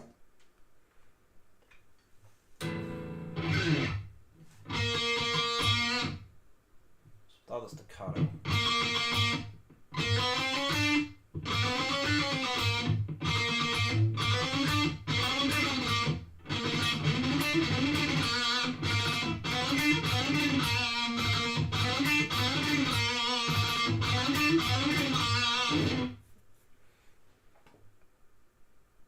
Because you're just playing one note on the higher string and then go back to the lower string. That is one of the most difficult string transitions you can include in your practice routine.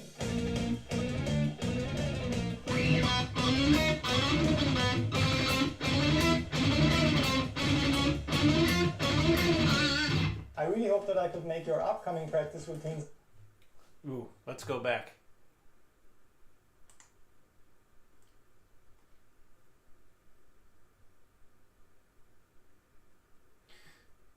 Go to a couple comments here over on the YouTube. I'm assuming the viewer over here on Twitch is not going to let us know what that video is he wanted us to react to, so I will not be opening it. Aaron asks, do you memorize the sound of the note on the fret so you can match the melody in your head to the specific note without searching for it? No. It just kind of happens.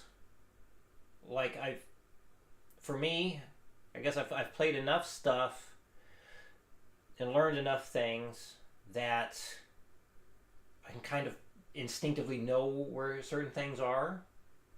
Like if you hear a riff or a lick enough times, you can kind of see it in your head, like how it would go, right? So eventually you kind of get, just it's more of an instinct kind of thing, at least for me. So yeah, definitely not memory. Yeah, I guess that's my answer. I thought like I had more to say there. I don't know. Death World says, and to be honest, noticed a big difference in the rhythm. Very good. I'm very glad to hear that. So wonderful. That's excellent. The rhythm course is working, or the boot camp. Fantastic. Very good to hear. Okay, I'm going to play along to this thing here. So he starts off on the 3rd fret.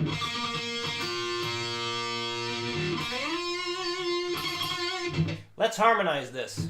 I'm going to play it in fifths.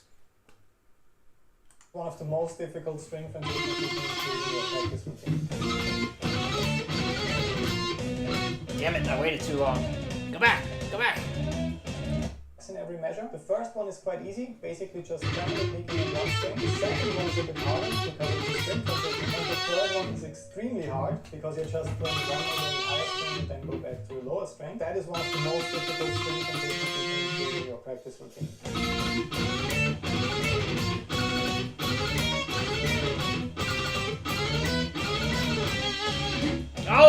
another one! Son of a bitch! I really hope that I could Go make back. your up string transitions you can include in your practice routine. God damn it. The most difficult string transitions you can include in your practice routine.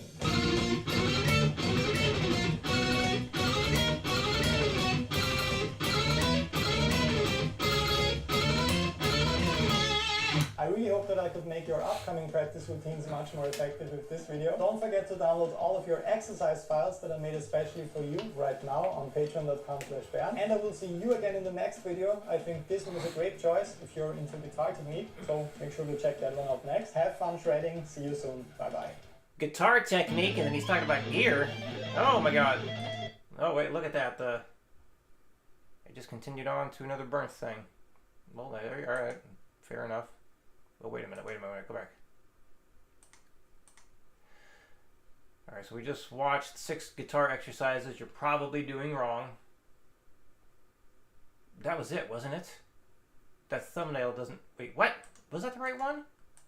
You want to get better at guitar? Yes, it was. Okay. So removing that from... Watch later. Alright. Oof, this one's 15.5 minutes long, and we're already past an hour and a half. Well, shit.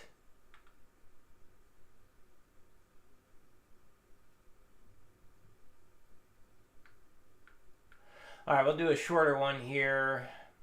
Let's do the, he says, do this 5-minute routine every morning. Fun technique workout. Well, let's see what it is. Today I want to show you a 5...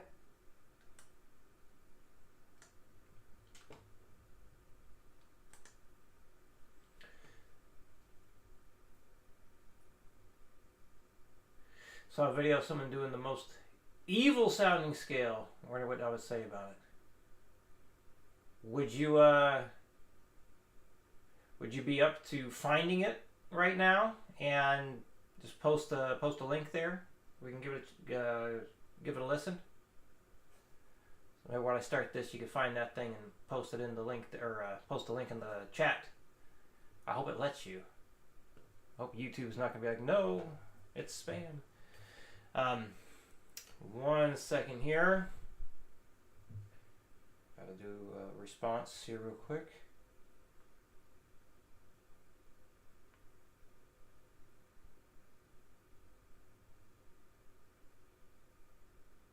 What the heck?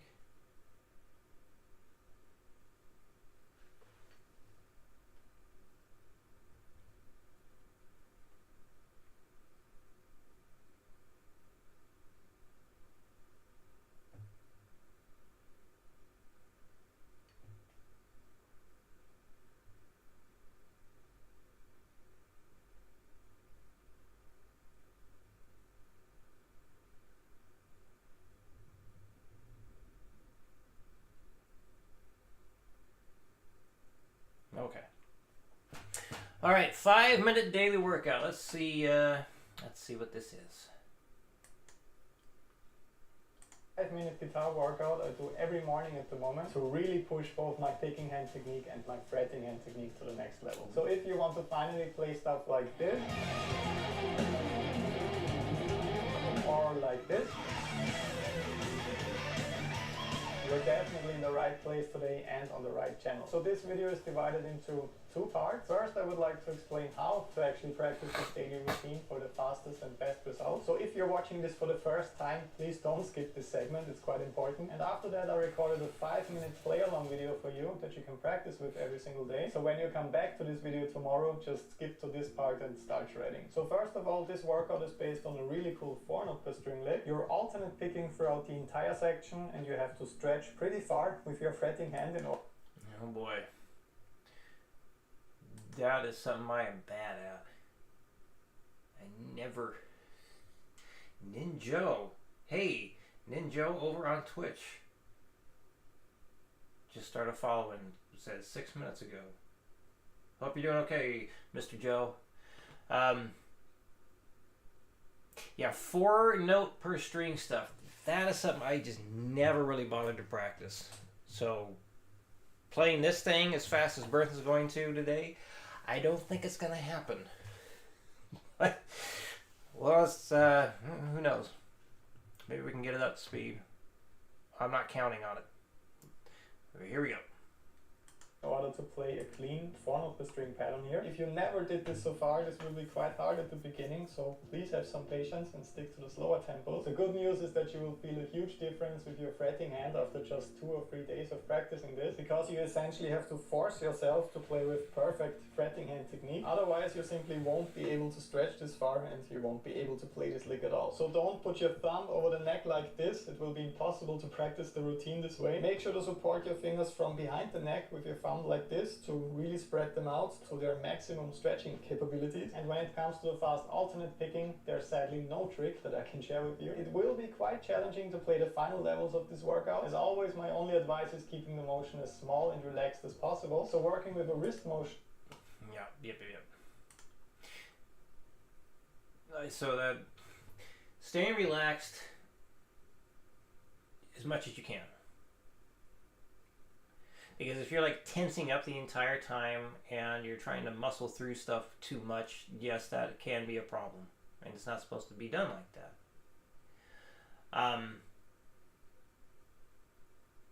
But trying to pick as small as you possibly can, I feel it's not beneficial. I don't see it as beneficial. I find that most people are, not most. Now sometimes I try and convey an idea and then it comes out of my face and I'm just like, why the hell did I say that? I've had a few people, I guess this isn't too common of a thing that's brought to my attention, but I definitely think of one person and why I made that video mentioned earlier in the stream about instead of trying to pick as small as you can, sometimes you need to pick bigger and actually make yourself pick in larger motions in order to hit those speeds. Because if you're trying to go as tiny as you can, eventually you go so small and you don't even move. So you gotta put more movement in. Like you gotta move wider, bigger movements. So obviously if you're strumming, you're trying to pick, a single string and you're doing that, okay, that's way too much and you need to scale it back. But if you're just trying to go like that, like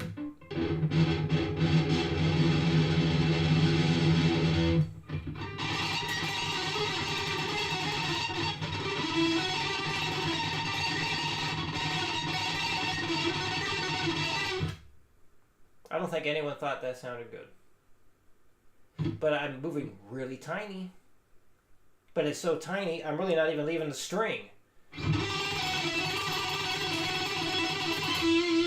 But when I force myself to pick wider, bigger movements, not as small as possible, then I can go that fast and you can hear every note. So, I suppose this is one of those person-to-person things. Some people may need to focus on moving a bit smaller. But if you go too far with that, then you won't be moving at all, and you need to pick bigger. But the most important thing is, did it sound good? Does it sound good? That's the thing that matters the most. So focus on, does it sound good? If the answer is no, then you can start examining what's going on. Maybe it's a technique thing, or could be an issue of just not syncing things up well enough or whatever. But yeah, I wouldn't worry too much about how big or small your picking motions are. Just make it sound good. Will help you out a lot as opposed to really just using your arm like this. Dirty. Full arm motion. So even when you're using your arm a bit to push for those really high tempos above 200 beats per minute, try to keep your wrist relaxed and still moving and not completely locked like this. This will help you out a lot when it comes to the tricky string transitions and it feels a lot less clunky. And one last thing, since this is a daily morning workout challenge, make sure to comment the date and the BPM number that you got stuck at today below. Trust me on this really helps with staying motivated because you always want to come back and and crush these numbers the next day until you can complete the full workout challenge. In case you feel completely stuck at a certain tempo and you simply can't play faster and push the workout to the next level, chances are there's something completely wrong with your picking technique or with your picking approach in general. If you need some more help with this and some more fundamental exercises to really rebuild your picking technique from scratch to get rid of those annoying bad habits, I recently released an extremely helpful alternate picking masterclass for all of my members on Patreon. This one. Now that was some well-timed sales chat, right? Very good sales timing right there. Can't blame them. I need to do that. Do I? I don't know. Anyway. Features tons of really effective, easy and intermediate exercises, play-along videos to practice with, backing tracks, guitar profiles, tabs and much more. And of course you can also find today's workout video over there as a download without any talking and also with and without my guitar. But enough talk, let's finally get to the shredding. Prepare for level 1 of this awesome workout challenge.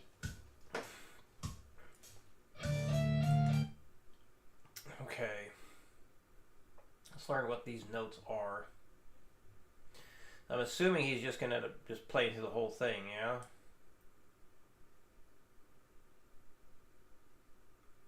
So he's going up in tens.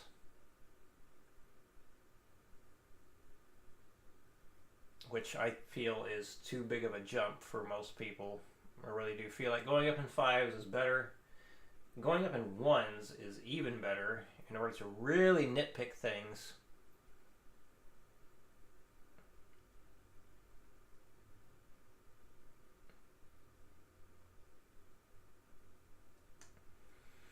And also, doing something like this, well, like I know like some people will like have Guitar Pro set up to where it will like loop a certain thing or loop something that they're trying to get faster, and it will just continue to play and go a little faster, a little faster, a little faster. One reason I like doing it with just the metronome, I mean, I use Guitar Pro for certain things if it's like a really weird grouping of notes and I'm just having the damnedest time following with just a metronome. But with the metronome, you're able to stop when you get to a point of a mistake being made, or, you know, you can take little 30 or 60 second breaks when things are getting too tough. Bernth did say if you're unable to play or get past a certain tempo, I think he said, most likely your picking technique is bad. But what if it's the fretting hand? What if it's a combination of both? What if it's just too fast for you because you're not used to it? There's all kinds of reasons why you might be stuck at a certain speed here. It could be the picking technique. But I don't feel it's good to say it's most likely that one thing, unless...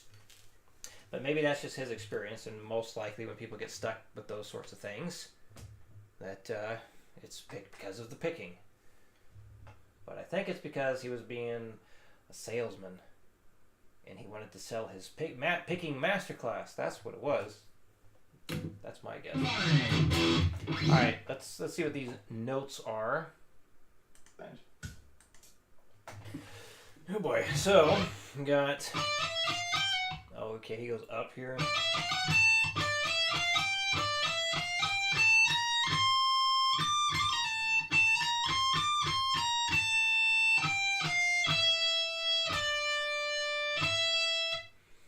Wait, I feel like I screwed something up. 15, 17, 18, 20.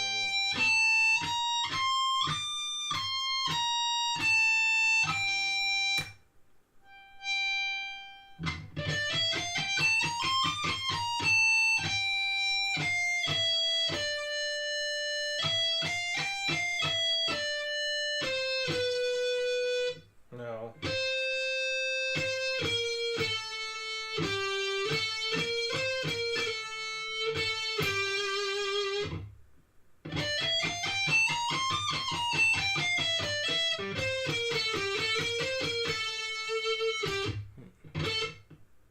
The hell am I screwing up here?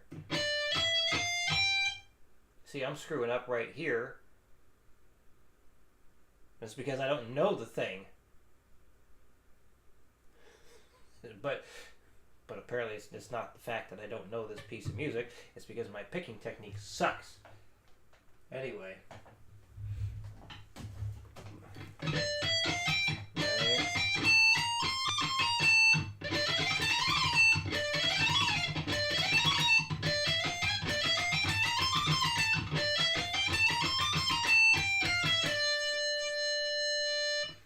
So he goes down here.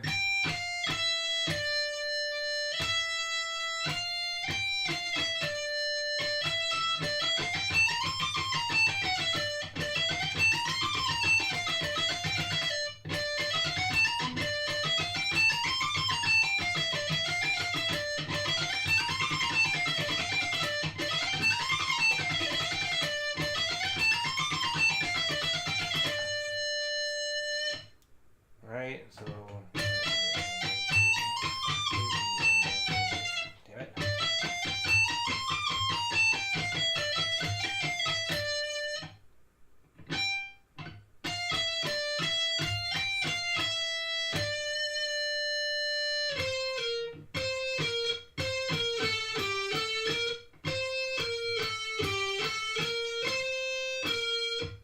Huh?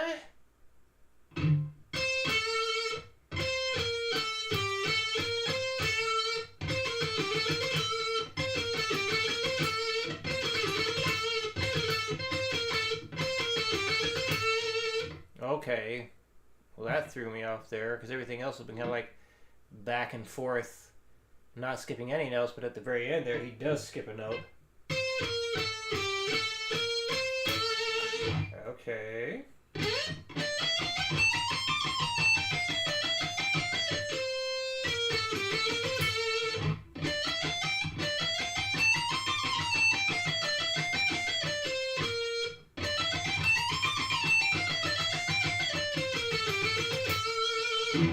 Alright, so that's the sequence of notes there. What happens after that?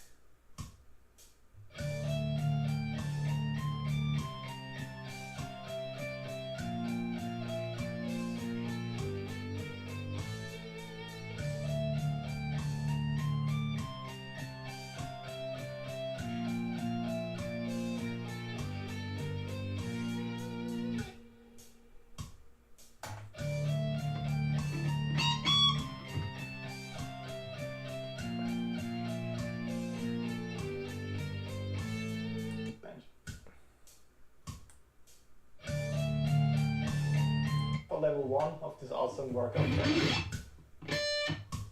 It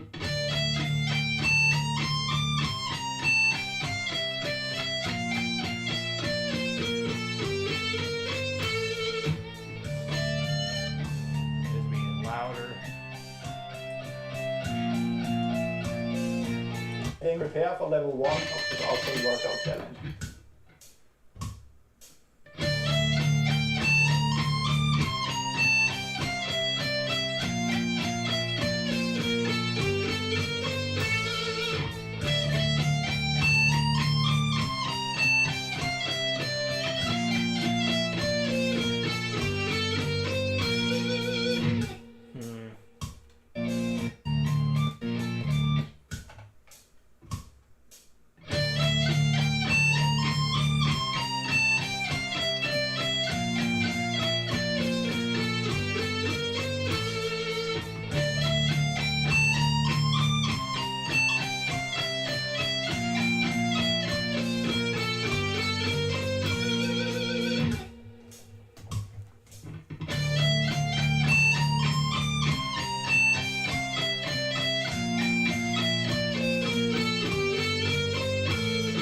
Wrong note, god damn it!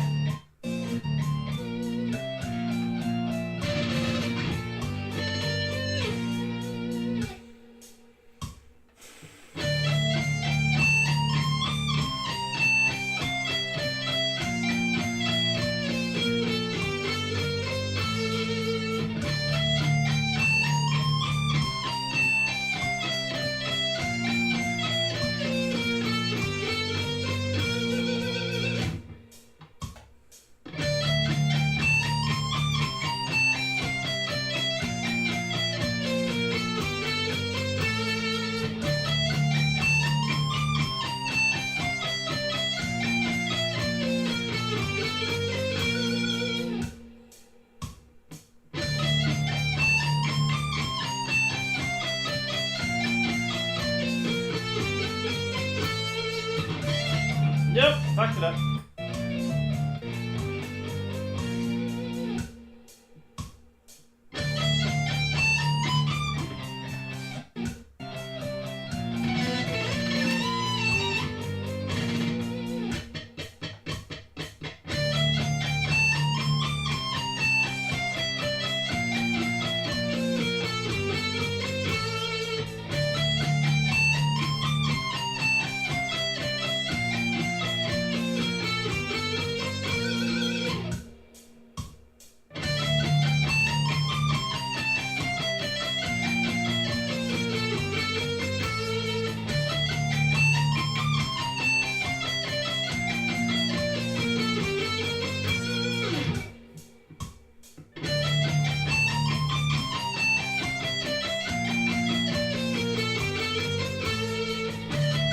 Wrong note.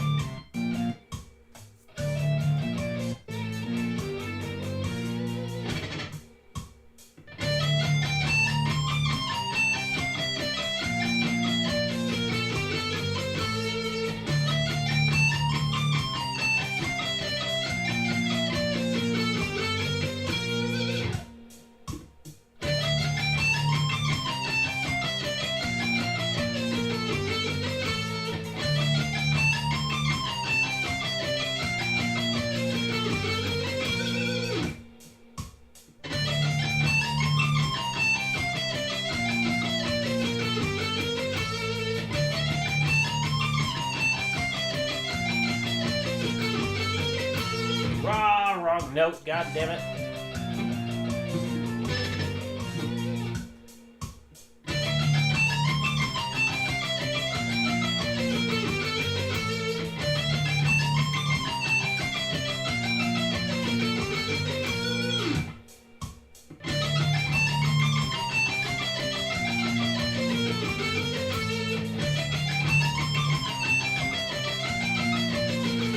Fuck.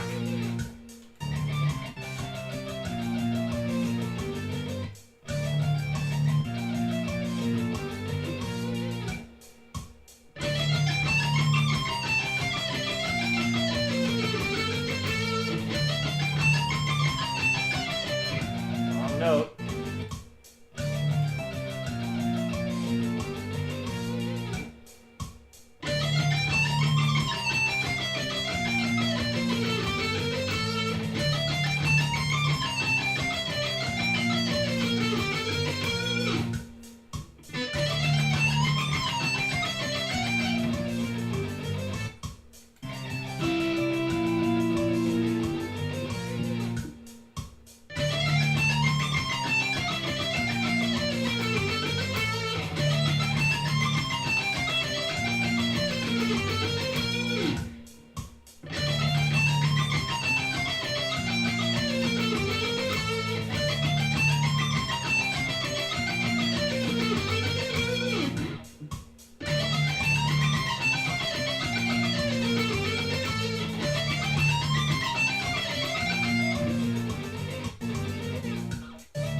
Fuck.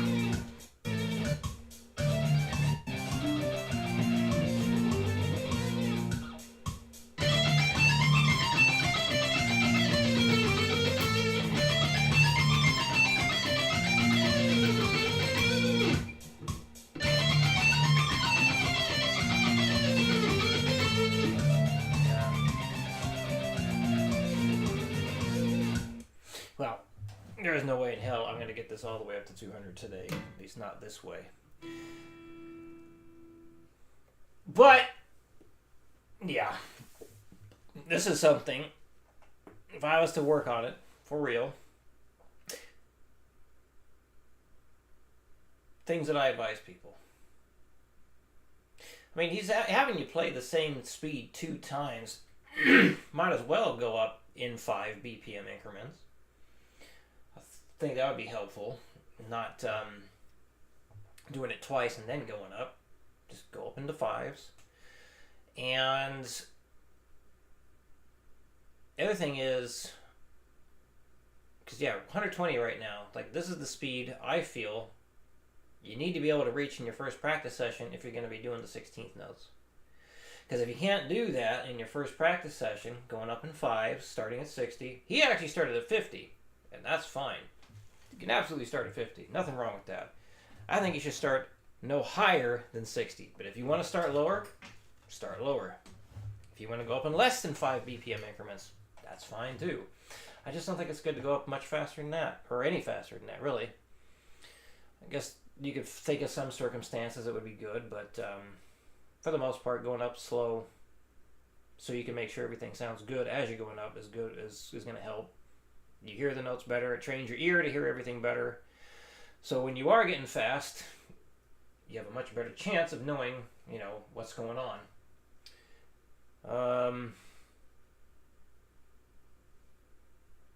Let's see, does he have anything to say at the end here, or is it just going through this? Nope, he does have something to say at the end. Well, let's get to the end here and see what he has to say, and then we're going to wrap up the stream.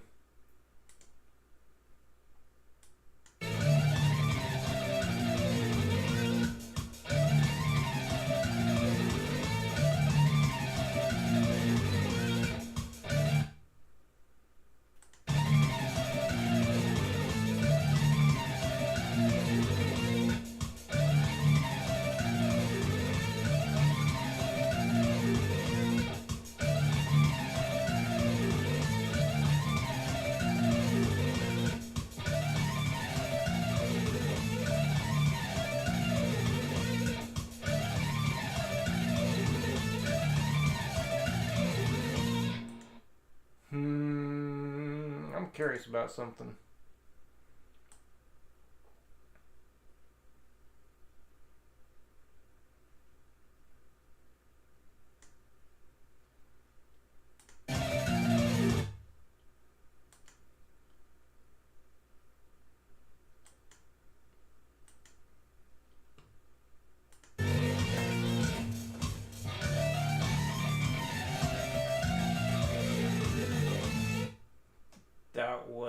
He played stuff wrong there.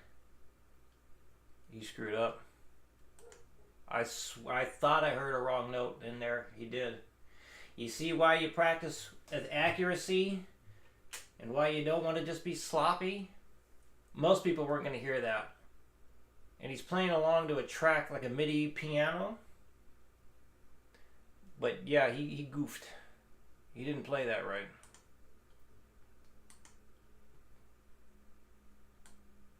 I'm going to play this back at 0.25 so we can really hear it. Hey, what the hell? Why did that happen?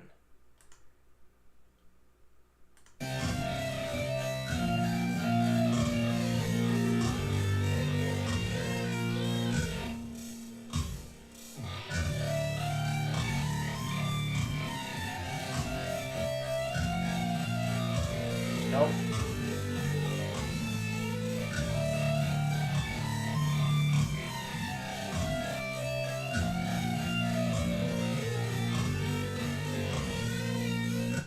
You can barely even hear what the hell's going on. Let's put it back at 0.5. Let's play that in right, like 17, 15, 14, 12, 14, 15, 17. Yeah, okay. I thought so.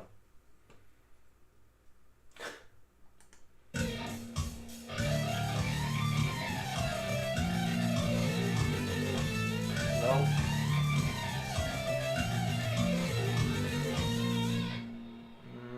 Close. Alright. It's close, but yeah, I was definitely hearing something there. I'm not trying to be a dick, but yeah, I wasn't right. Sorry. Hey, I've been called out on my shit too. So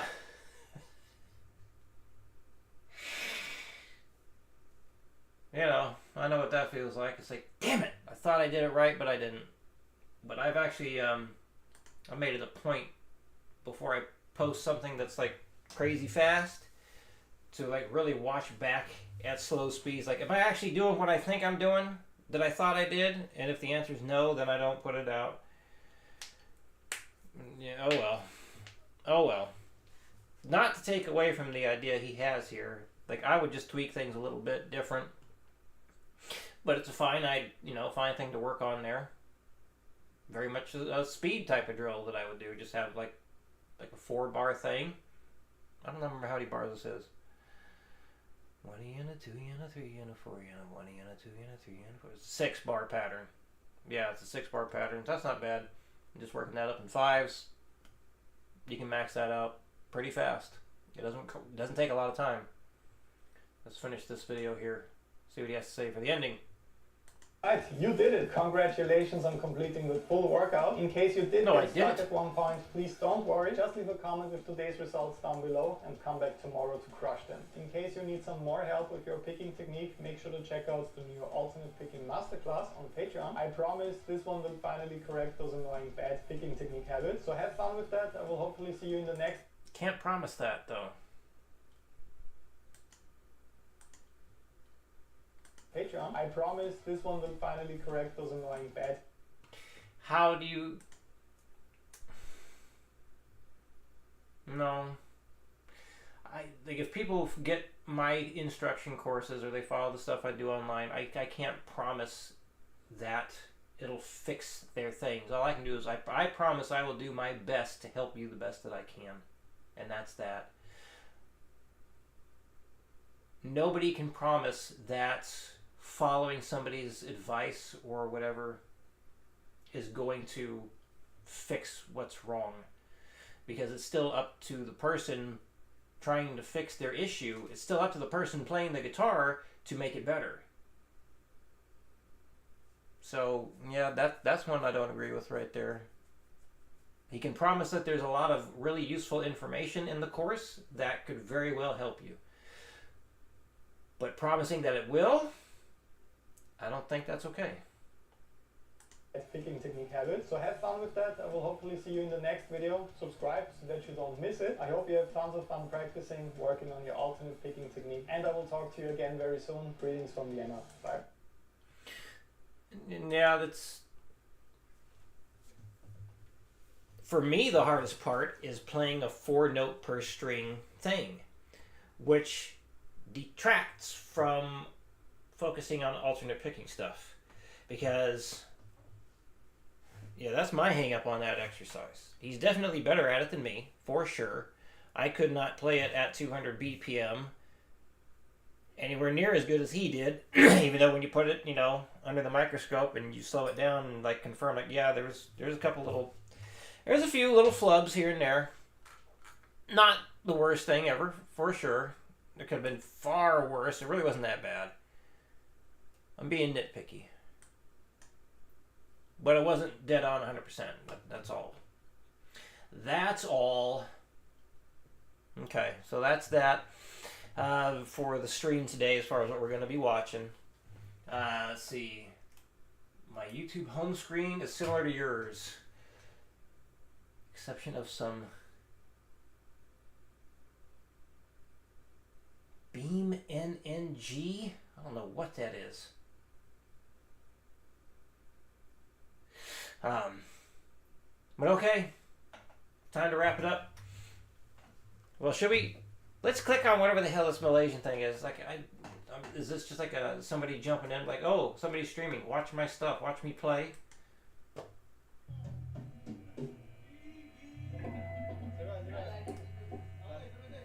This is what he wanted me to watch.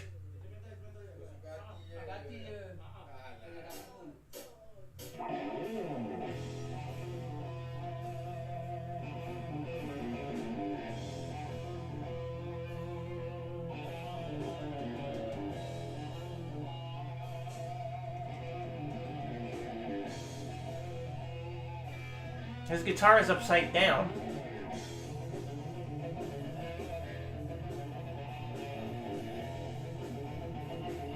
Timing's off.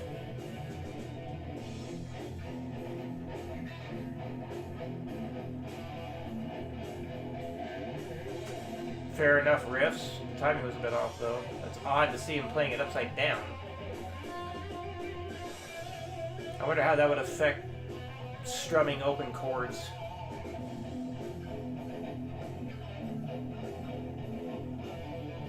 Timing's better now.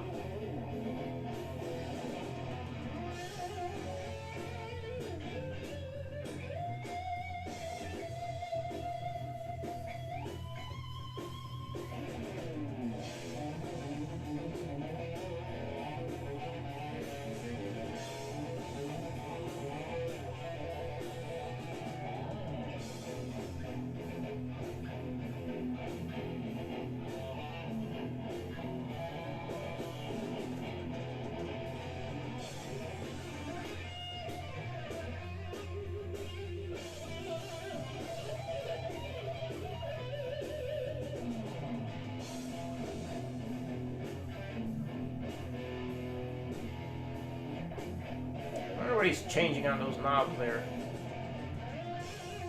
Does it sound any different when he does that? I don't hear a difference.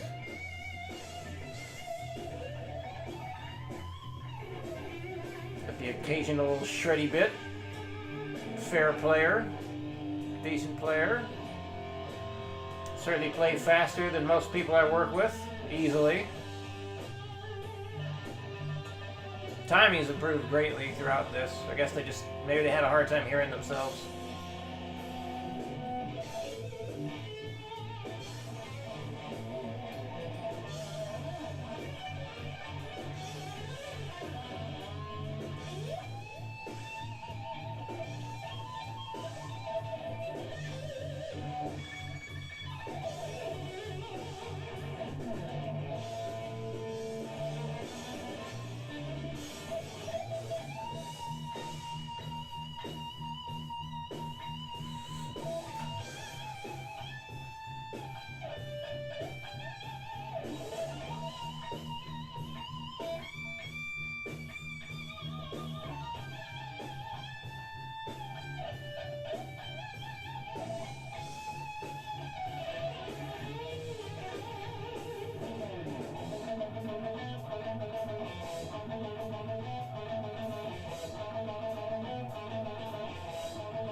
That's the coolest part right there.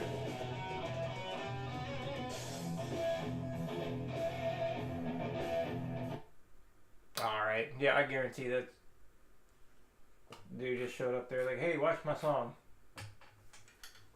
Alright, well there you go. Alright, that's the end of the stream. Thank you everyone who came in, participated, watched. Watch is the archived one. It's a shame that it got split in half. Hopefully that doesn't happen again. And there you go. Alright, we're done. Done! Done! Done! See you next week.